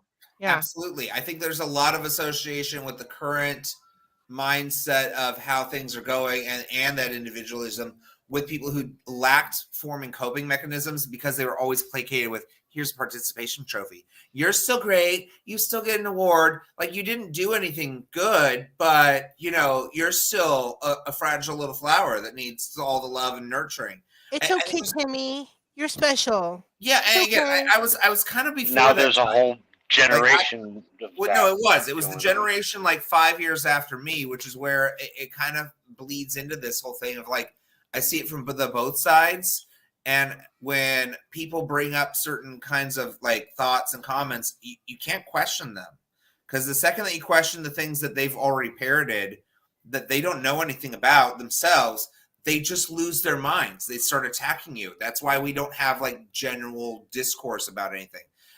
With the conversation being towards community, there's also toxic community mindsets, and we see that a lot heftily in the religious mindset. I mean, that's a big thing with what's going on with the Supreme Court, is that people of a certain religious belief think that their beliefs should supersede everybody else's beliefs because they're the morally right ones. And that's another subjective thing that's highly up for question and should not be demanded upon everyone else. As far as like the pronoun thing with what Van was saying, I think that the they, them is a very agreeable thing. Mm-hmm. I mean, I'm totally open to doing that because it doesn't necessarily work against grammar as a whole or the English language. I will say that the Latinx or Latinx or whatever the fuck it's called, the Latin community Latinx. does not like it. They are not a fan of that. They don't see the need for that. That seems to be like this current little woke white kid agenda trying to then like retroactively attack another entire culture's language and say, well, you need to modulate your things because of my thing. Why do you need that third party validation? Like if there's people out there that don't want to associate your pronouns because of whatever reason, don't associate with them. If you want to be someone who's like kind of neutral and balanced and not offend people, my go-to is, hi there, friend. How are you doing, friend? Hey there. Yeah, exactly. Just don't use them. Just don't use them. It's not. And the people that get upset about like, oh, well, someone misgendered me. Like, what was the situation?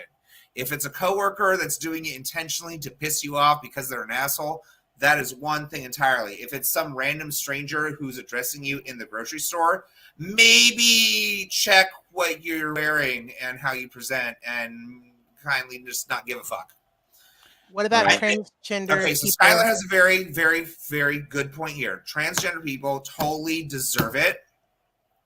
But I do have a personal problem with like the non-binary community saying I'm trans when they're not presenting as anything but their biological sex and expecting something for it. I feel like that takes away from the transgender people that totally earned it by actually presenting in the way that they feel, and it's now reciprocated. It's a 50-50. Like, you have to put in some amount of effort, like, to present yourself in a way if you want to be perceived in that way, because the rest of us aren't fucking clairvoyant. Like, you might just look somewhere in between, and they're going to assume because of what they visually see you as. Right. Yeah. But if you're trying, like you're trying. You look like a woman, and maybe you have like manly qualities, and people are being dicks, then they're being dicks. Like, that's a dick. That the what they call it in bird language, a dick move. That you just can't you just can't deal with that. Then sorry, that's just someone who's practicing hate. Then you move on. You don't. Yeah. Like, no, I've been misgendered before. It happened a lot at Walmart because, again, pandemic, everyone's wearing a mask. I'm a feminine gay man that has longer hair that, people think is gorgeous. You vibe. You have this aura about you. So people would approach me all the time, excuse me, miss, and it's just like, okay, hi. And then they go, oh, I'm sorry, sir. I mean, I don't know. And like, they would be so upset and like frightened, like they were offending me. And it's like, okay, I get where you're coming from, and it's totally fine. That's the least of my concerns. Like, what can I help you with? What did you approach me for? Because you being like polite to me is great and all, but like, that's not why you approached me. Or I mean, again, the one for me that still kills me is when I was at the In-N-Out drive-through, fully exposed, 5 o'clock shadow, like 3 days old, and the guy goes, oh, hi there, sir. I mean, ma'am. Oh, okay. Can you just take my fucking money? Thank you. So I think a lot of it's incidental. But there are the ones that are a little extreme, like the ones I've never heard of. If it's like some mix or Caesar, pop, haze, something, whatever, like, that's a stretch for me. That's the one where like, okay, that's great for you, but what is it about that is necessary for you to be okay with you, that you need everyone else to acknowledge it all the time?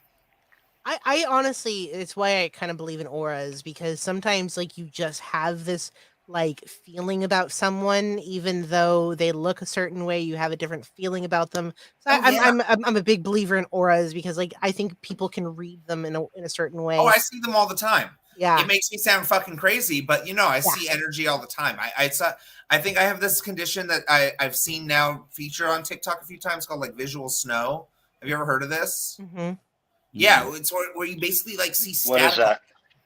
So it's like I can look out at the sky and literally see lots of little flickers of energy or light, or like it looks almost like static that you see on TV, but like a layer or a filter over what is in front of me.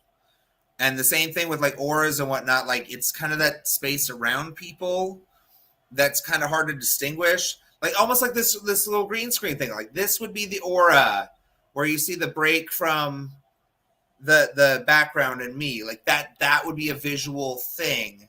And it's, again, I know damn well that sounds batshit fucking crazy. I know I sound crazy when I say stuff like that, but I see it. I see it. I can't help it. It's there. So I feel you. I feel you, V. Yeah. Oh, and go back to Steve Jordan's comment about, mind you, I wear kilts, all traditional. Kilts are sexy. I'm sorry. Scottish. Kilt, yeah. Yeah. There's just something about a man that can wear a kilt and pull it off. Hi, And Ian even Watson. even that I don't feel is necessarily the same because that's culturally accepted. If I see a kilt, I know what that is. You know what I mean? It's Kilt not the same as is- wearing if I were to put on, you know, a It's not summer the same as dress. the guy with long hair and a full beard that's wearing a gown and be like, "Hi, look at me and my exposed hairy chest. Call me she." Kilt is what happened to the last person that called it a dress. Let me jump in. Whenever I wear my kilt, people always ask, "Are you doing it traditionally?" And it's like, no, I'm wearing underwear because I already know I'm gonna be that person that's gonna have like a burst come up and whoop, everyone saw some of it. Did you That's have how something it's you were going to supposed say to for be. us? Yeah, I wanted to bring it back to community at its core at its core. This is just my belief. Honestly, after being part of the Saber community for so long and having friends, in the cosplay community for so long, good Lord, honestly, I believe where communities fail, this is where they utterly fail more than just drop the ball. I mean, they blow the whole game. Communities fail when they allow the loudest, most obnoxious, most offensive individual to be their representative. This is the most this is the destruction of assembly. It is the destruction of all communities. Prime example. This is the stupidest example I can give you, but I'm gonna give it to you because it annoys the shit out of me. Give it to me, baby.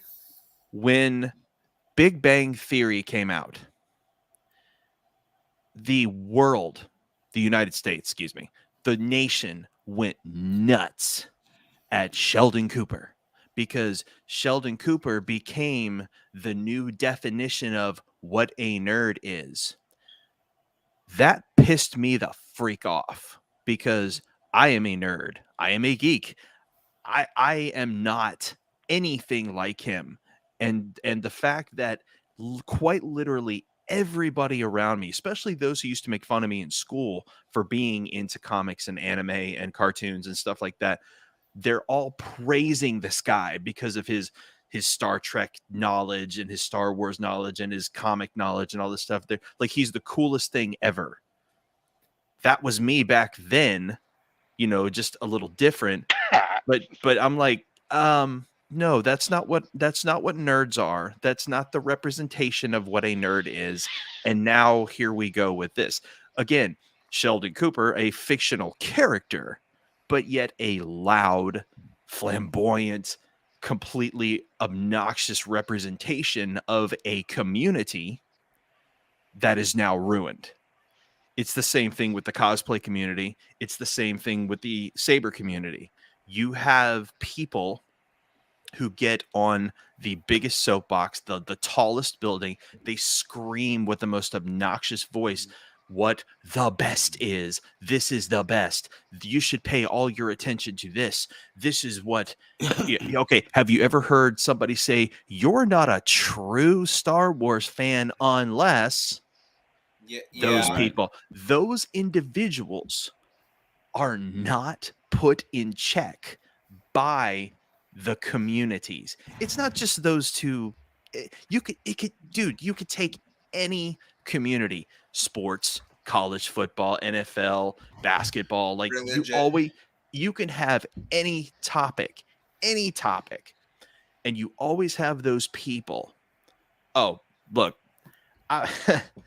I try not to touch on religion in this show with you guys. I because out of respect for y'all. Night, But Skylar. But I will say this. I am a Christian guy. I do believe in God and Jesus. But I cannot, for the life of me, stand the obnoxious super radicals who have to be like, if that Target employee doesn't say Merry Christmas instead of Happy Holidays, they're going to hell along with their supervisor. No, stop it. Stop it right the freak now. That is not godly. That's not Christian. Stop misrepresenting my beliefs. Stop it. Thank you. Stop exactly. it. Okay? Agreed. Not saying Merry Christmas because you're a Target employee does not mean you're going to hell. Okay? It's What do you think they say to me? Shit. I lost a very good couple of friends who I went to their fucking wedding with my husband because she messaged me crying about like, oh, I'm in tears writing this to you now, but my Lord tells me that what you're doing is a sin and I just want to see you in eternity afterwards.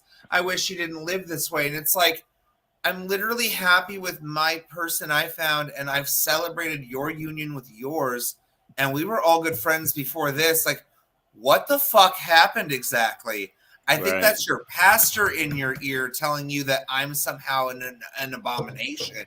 Can you imagine if gays went anti-straight? Like, I'm sorry, like I'm just gay, and I can't be around. I can't accept that you don't like the person that looks like you. Like, some stupid fucking hypocritical bullshit. I was saying my response to this though, with like the Christians are like, oh, being gay is a sin. I'm like, do you believe that God has a purpose for everything? And they always say yes.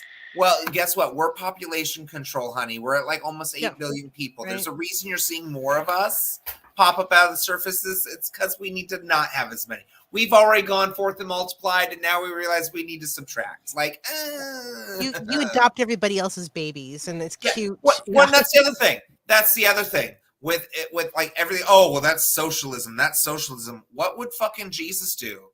Oh yeah, take care of the needy, the sick, and the poor, but you won't give us health care. You won't like attack the homeless issue. You won't help the needy. You won't let people make an actual honest living fucking wage. Because somehow supporting the ultra greedy and sinful, because they all commit all of the fucking sins. Oh no, those are the best people. We have to let them just keep on getting everything. That's fine. That's fine. That's fine. Let's have Joel Osteen be a millionaire because that's what pastors do. Don't get me started on freaking Osteen. Yes. I hate Osteen. I love the TikTok where someone told him to his face, "You're a piece of shit." I love that one. Did you see what he did? Did you see what he did during there was like some hurricane? Yeah, that was in Texas. He locked people out of his church and pretended he wasn't there when they're like, "Can we hide in your church?" When it was flooding. Yeah, what the fuck did Jesus do? Take care of the health. That was like 3 years ago. Yeah, 4 years ago. 3 years ago, yeah. Not very Jesus-like, is it? We jumped from community into religion pretty quick there. It's still community. But religion is a community. Like the religious communities there are communities in themselves. And it's not just the Christians. There's plenty of other religious communities that have their own like weird gatekeeping of sorts that's just very toxic and volatile. And that's where we're seeing this emergence of like talking about generational trauma as a result of the expectations of these people that came from these very strict traditions that are very binding, and it totally goes into this individualism versus community. Do you go with what is your community guidelines because that's your culture, or do you go with what makes you feel authentically you? And that's the beauty of America that we've kind of lost. Like this used to be the melting pot. This used to be the place where we would dissolve these things to where we started to see the cream rise to the top and realize the best of what we are. And now it's just become, again, this weird separated thing of like, well, no, if you're not part of this mindset, you're just terrible. And it's sad. Yeah. And also at some point, losing became evil. Losing is not evil. Losing is not bad. It's learning. Losing is a learning opportunity, and rather than and the mind, oh my god, the mindset. And Anthony, you know what, you mentioned this a while back when you said it was the young girls pageant mindset yeah, of toddlers and you tiaras. have to win. There is no losing. If you lose, you're the worst and you're worthless. Goes back to the stupid participation trophies. Exactly. You don't need a participation trophy. If a person loses, you teach them not to take it hard. You take it as an opportunity to get stronger, get faster, get smarter.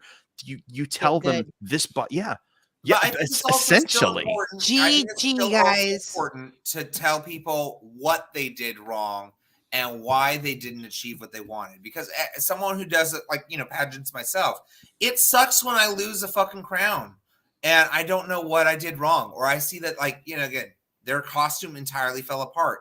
Having that critical feedback of like, okay, so you were great, you did really well, it was really close, but this is why you didn't succeed at this. But it's not the end of your life. It's not the end of your life. That's a learning tool of like, okay, now I know what my faults are. Let me work on that. And I think that's another point where communities fail.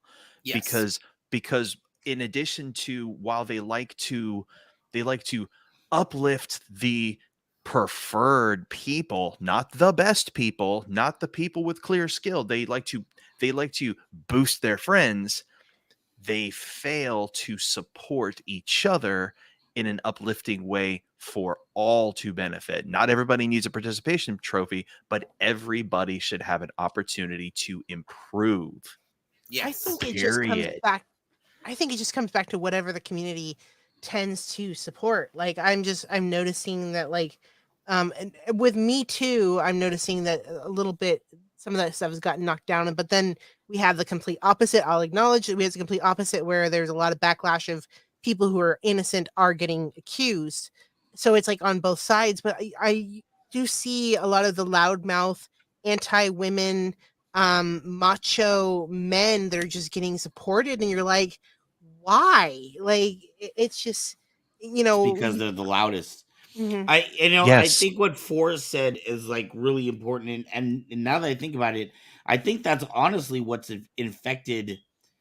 I mean, every single group, not just hobbies and or friends and stuff, but I was thinking about even politically. I think the things that the right hate about the left are the boisterous left that even the left hate. You know what I mean? And Yeah. it's, I think it's probably, I would imagine, the same with the right. I'm sure there's a lot of things that are like It's why extremist Bill on the Maher right is that now, the like, left point considered a out. centrist. Like, even he said on his show, I haven't changed. I'm still liberal. You guys have just shifted what that definition is. Because he's calling out people on both sides all the time.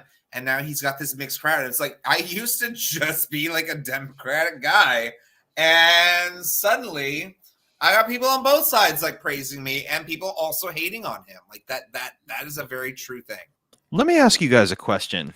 That's like the pet. That's like my signature in every show. Let me ask you guys a question. Serious question. Serious question, though. We have all been alive long enough to recognize this. When is the last time we have seen any campaign advertisement that does not attack the other party in some way? When is the last time you saw a genuine, truth-telling political advertisement that Al states, Gore. my name is such and such, I'm going to provide this, and this with this, and this funding and support of this, and this person, and we're gonna make it happen. Please vote for me so that we can get this going, and say nothing else. Not Al Gore. You know Al what though? Gore. It's what was goddamn, what was that Republican from Arizona that just passed during Trump's administration? He was a veteran. McCain. John McCain, yes. McCain was the last of the gentleman governors. It's all fucking dirty from here, man. Like Yeah. McCain was the last of of that era where even if they didn't agree, they would sit down together and have discussions and agree to not agree. But now it's just, fuck you, fuck you. This is what you do. Now there's no more civility, See, civility, my favorite Civility. type of civility. conservative is the Hank Hill type of Republican. If you guys haven't already rewatched it, rewatch every episode of King of the Hill because Propane and propane accessories. well, yeah, and other than that, I'm just saying like that show's very poignant and very addressed at like looking at these different issues on both sides. And you have someone who's always very consistent with his moral compass, his ethics, his work ethic. And even Hank as a character, look at him. He gets taken advantage of all the fucking time because he's so naive in his trust and like people will do the right thing. It happens in the episode where he finds out the guy who sells him all his cars has been fucking him over all the time. His boss never makes him a full-on manager. He's just the assistant manager, but literally does everything. And he is the prime example of the American worker that really believes if you work hard, you will succeed. And yet our society doesn't let them. Wow. It never gets beyond a point of mediocrity. And there's nothing wrong with being mediocre. I'm a testament to that, for sure. But at the same time, as a society, we look at that and like, oh, if you don't have this certain level of success, if you don't have this, and this, somehow you failed at life. And we fail to recognize that the problems within our society are the fact that those things are not as easily as attainable as they were when King of the Hill fucking started. Like Right. a family unit like that can't just buy a house and have a median income where they work at a simple job of selling propane and propane accessories. Well, you can in Arlen, Texas. Well, yeah, well, maybe in Texas. I don't know where Arlen is, but it's fine. Yeah. But even still, like that, there was something that was very true to that character and what that meant to be a Republican. And even then, I love the episode where like he suddenly loses faith in Bush because he had a limp fucking handshake. Like fun moments in King of the Hill. But you know, my favorite episode has to be when Peggy befriends a drag queen and doesn't know it's a drag queen until it's like, oh my God, Peggy, I thought you were one too. You had a size 16 shoe. Fucking love it. But that goes back to you get pissed off at me if you want. That goes back to social media, YouTube, OnlyFans, stuff like that. People at TikTok, at some point, somebody said, I'm going to make an ass of myself on camera. And then some corporate figure said, hey, this guy made an ass of himself on camera. And if he gets to 1 million views, we're going to pay him $1 million. And then that trend started. And somewhere along the way, some 14-year-old got it in their head to say, oh, cool. Well, I'm going to make an ass of myself playing video games all the time. And now they're a freaking quadrillionaire. And it's all they do. And they don't contribute to society. Yeah. Calling it what it is. It also becomes a social contagion at that point where you get these giant swaths of people trying to follow suit and not doing anything else because they think somehow that's the way to go. And they build, what did they build? A community. And it's toxic as freak. And but is that any different? Is that any different? We're in After Dark. You can say fuck. I was about to say, like, I actually don't. In the room, or are you just Mormon? I don't know. Is that any different though than the kid that plays basketball all his life in the hopes to get a basketball scholarship? Yes. Why can you say that he's contributing to society and the gamer is not contributing? See, I'll answer the question with another question. Did I say that he's contributing to society? No, I did not. I'm specifically calling out the useless gamer. Specifically. The useless gamer never graduated high school. And I'm calling out some of them. I'm not calling out all of them. The useless gamer never graduated high school. He sits in his room. He's 15 years old. He cusses like a sailor straight into the camera.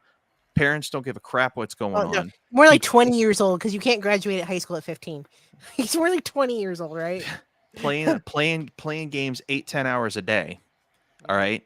And at the end of the month, gets a check for $246,000 from YouTube. Gabriel, get on your game tablet now, son. Yeah. It's kind of $246,000. absurd that certain people make a lot of money off of something like YouTube content when all of us are doing this right now. We don't have that kind of income, and we're still putting in the same kind of work. It's just a matter of hitting the lottery and having that kind of subscribership. It is an entertainment thing, which is why it's like I can't get too mad at people who make it well on these things. Like influencers are great, but even still, there's people like Jeffree Star that are like terrible individuals that have been successful, and it's because they've screwed people over. Or like James Charles, because they were the loudest, just like Aaron was saying. All of this stuff, Correct. and then they like become these big names, but then they turn out to be just terrible, vile, awful people because of how they actually interact with others. It's You know, I've thought about that a lot in regards to this channel. You know, like, how do we get subscriberships up? And I've thought a lot about, I Become bad feel like people. with both of our shows, Friday and Sunday night, we try to put out quality content every single week. It's not just like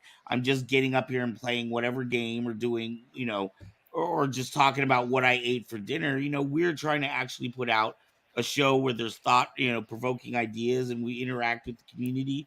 So I feel like, sometimes I feel like, would I trade doing a quality show to do a show that is just has absolutely no meaning and I don't feel good about doing if I can make money? Oh, you make money. Ezra and I actually made a joke mean- about that. We made a joke about that. We used to call it the lower button thing, because we would talk about how maybe there was a couple more views when the shirt was just a little lower sometimes. We talked about it. We thought it was Hey, if I entirely gotta funny. take my shirt off to make this thing happen, okay. I mean, I got a pair Whatever of it tits on takes the at this table point. over there if I need to put them on real quick.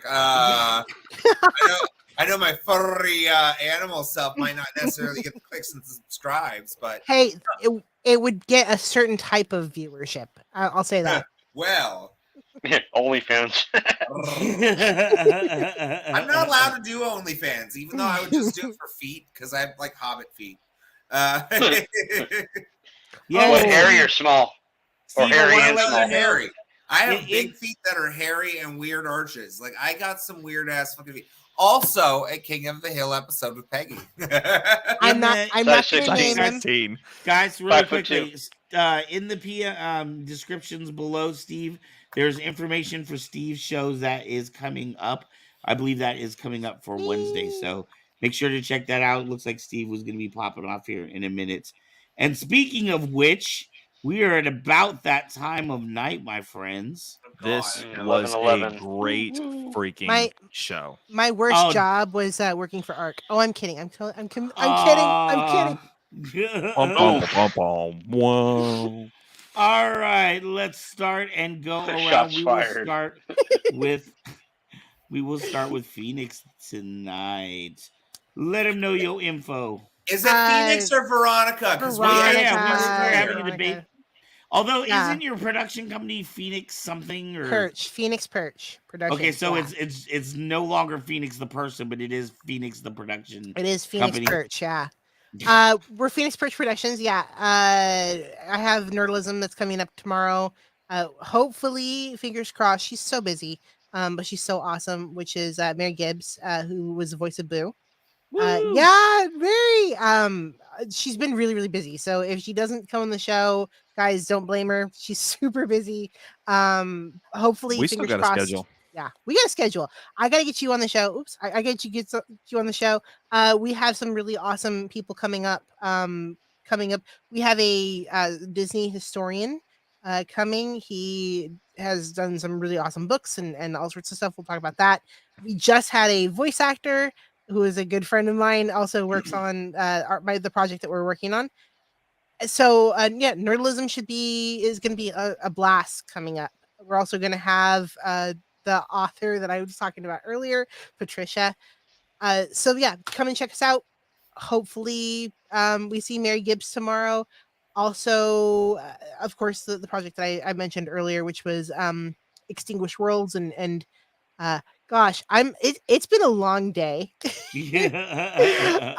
feel you. I feel you. I spent 2 hours in a tow truck. It's been a long day.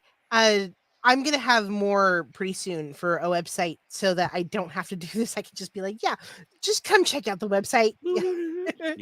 uh, so yeah, come and check out Nerdalism. Following me, I'm on Instagram, Phoenix Fire something. I What don't time know. tomorrow? At 6:15 on 6:15. Nerdalism. Tomorrow's Saturday. Okay. Yes, I moved to right. Saturday so not to offend everyone else that I know, because I have a lot of podcaster friends that I don't want to piss off. There's only 7 nights in the week. You're gonna land on somebody's night. It doesn't matter what you do. Saturdays are good nights too because people Give are me Monday. I home. don't know. Saturdays are good nights because you don't have to get up in the morning. Just come and follow us, hang out with us for a little bit. You or watch the replay after you've been partying at the club. Who knows? I don't know. I'm obviously not the club. I don't know. Maybe I'll come and cover one of Anthony's shows for an episode. Who knows? Ooh, that'd be fun. Yes, we need to get that Rubik's Q show up. The All Q right, view. I know. Q Don't view. remind me. I need to do that shit. Fucking A. Okay. Anywho. Speaking of which, you want to let them know all your details, your shows, and all your fun stuff? Okay, so we have a beach party / tiki / Havana nights. I don't know what to call it. Basically beachy and fun and summer, but Latin night. You're not gonna Hulu for us? I'm gonna do Senorita with my friend Cervix, and then I'm gonna do Hips Don't Lie from Shakira because I've been dying to do that song. And then outside of that, I don't know. I just want to be beachy. But other than that, I don't know. I don't have really anything other than this because you people have fun and give me life on Friday. We got to get your other show going.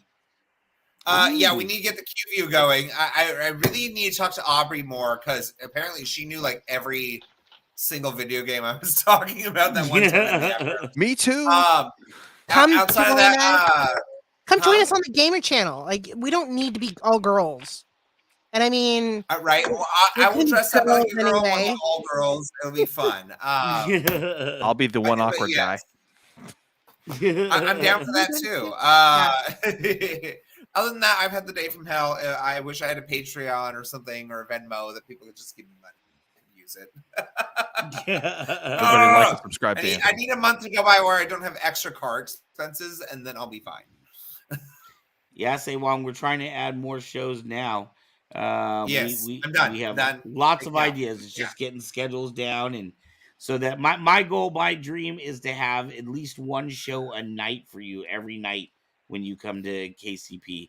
That would be a lot of fun. All right, Fours, what you got, my friend? All right, I am Fours FX. I sell sound fonts for prop lightsabers. Plug number 1. Go to kybercave.com and buy a freaking lightsaber. There's going to be a conversation between myself and Van very soon, and the possibility of maybe a Kyber Cave exclusive sound font might be available on that website if he allows it. You never know. Number 2, go to my website, forzfx.com, and buy some sound fonts. Number 3, tomorrow night, 9 o'clock on my channel, Forz Effect, 9 o'clock Eastern time. I am doing the first live stream I've done in a long time with all my Saberland friends, and we're just going to nerd out and chill and talk Star Wars games, fonts, installs, all of it. It's going to be a freaking blast because it's way past time we reconnected. So our shows are at the same time? Yeah. I told you, Veronica, no matter what you do, you're going to step on somebody's dick. No matter what you do. And if my show's too dry, head over to Nerdalism. And if her show ends early, come on over to The Usual Suspects. Yeah, see, we just all plug each other. Or if we communicate, we could combine the shows. Oh, Nerdalism Suspects. Okay, I'm done. David. Dave's not here, man. Dave's not here, man. Dave's here. This is me. This is Dave, swordsman extraordinaire and pet conservative. So Dave's not here anymore. Would you like to leave a message? Wow, that's not creepy. I gotta There's come no up with a David, voice for only that one. Zool. Dave's not here, only Zool. Dave's not here, only All right, I guess that leaves me. Make sure to check us out Sunday night. We will have a guest for you. I don't know who that guest will be. Usually, I have been so off the ball. That's how bad I am this week. We have a show Sunday night, and I still don't know who it's going to be as our guest. I have a recommendation. Yeah, do you? Good, because do. I need somebody desperately. But stop interrupting Dave. Make sure to check sorry, out. Dave. Make sure to check out kybercave.com. Sorry, We have Janina. lots of fun merchandise for you there. Help support this show. Don't forget, every 50 subscribers, we give away a free combat saber. So I want to say we're like 30 subscribers away from the next one. So make sure to Seriously, subscribe. guys, freaking subscribe, Cool. and you're I gonna can go get and a lose another drawing. dude. Like seriously, Click and subscribe. subscribe, and you get a $600 saber. Like these things are hard to come by. They're $600 freaking dollars. Subscribe and win one. Yeah. Okay, yeah, And then buy my phone. I just want to make it clear: you don't automatically get one. You have to win. You get the opportunity. You to get a win one. lightsaber. Wait, is there a possibility of like getting a lightsaber pre-installed with Ark's laugh? Like, Yes, Wow, I can make that happen. Wait, Ark, have I ever told you that you sound exactly like Seth Rogen when you laugh? You would not. He be does, the first doesn't person he? to say Holy that. shit. Well, because that's how I want to be known in life. We should have a Kyber Cave After Dark font. It'll have your creepy story on there. And when you hit the button, the music will be the music that Mezzo Look. was playing. In all Each of our seriousness, laughs. Mine's gonna be in all seriousness, just about every font maker out there has a generic light side font and dark side font, but I don't. So I was gonna suggest doing a Kyber Cave Light, Kyber Cave Dark, and having it Ooh. on every freaking saber you sell. I love it. Woohoo! Yes. Heavy Gen dropped C tuning So I have no KC idea what that KC is. Light, KC Dark. guitar thing. I love it. I love it. All right, my friends. I want to thank everybody that has been tuning in. Ian, Steve, Janina. Janina. Get Get it right, Janina. man. Come I on. don't know why I can't get that right. dude. Janina. Janina. Janina. I want to thank everybody that has been with us. Say Wong. And where is my friend? Kimberly. Yes, Kimberly. Oh, yes, Kimberly and Skylar. Thank you. Just everybody. I'm not even going to be able to get through the whole list. We Shout will out be to back Mezzo next for making it Friday. tonight. Yeah, Mezzo. And we Mezzo, missed that was Aubrey. fantastic. We will be back next Friday, but make sure to tune in here Sunday at 7 p.m. for our family show. Kyber K presents Saber Rattle. All right, y'all. We are out of here. Peace. May the fours be with you, and we'll see you next time on Kyber Cave After Dark. Wow. Yeah. Dude, you got a great voice for that.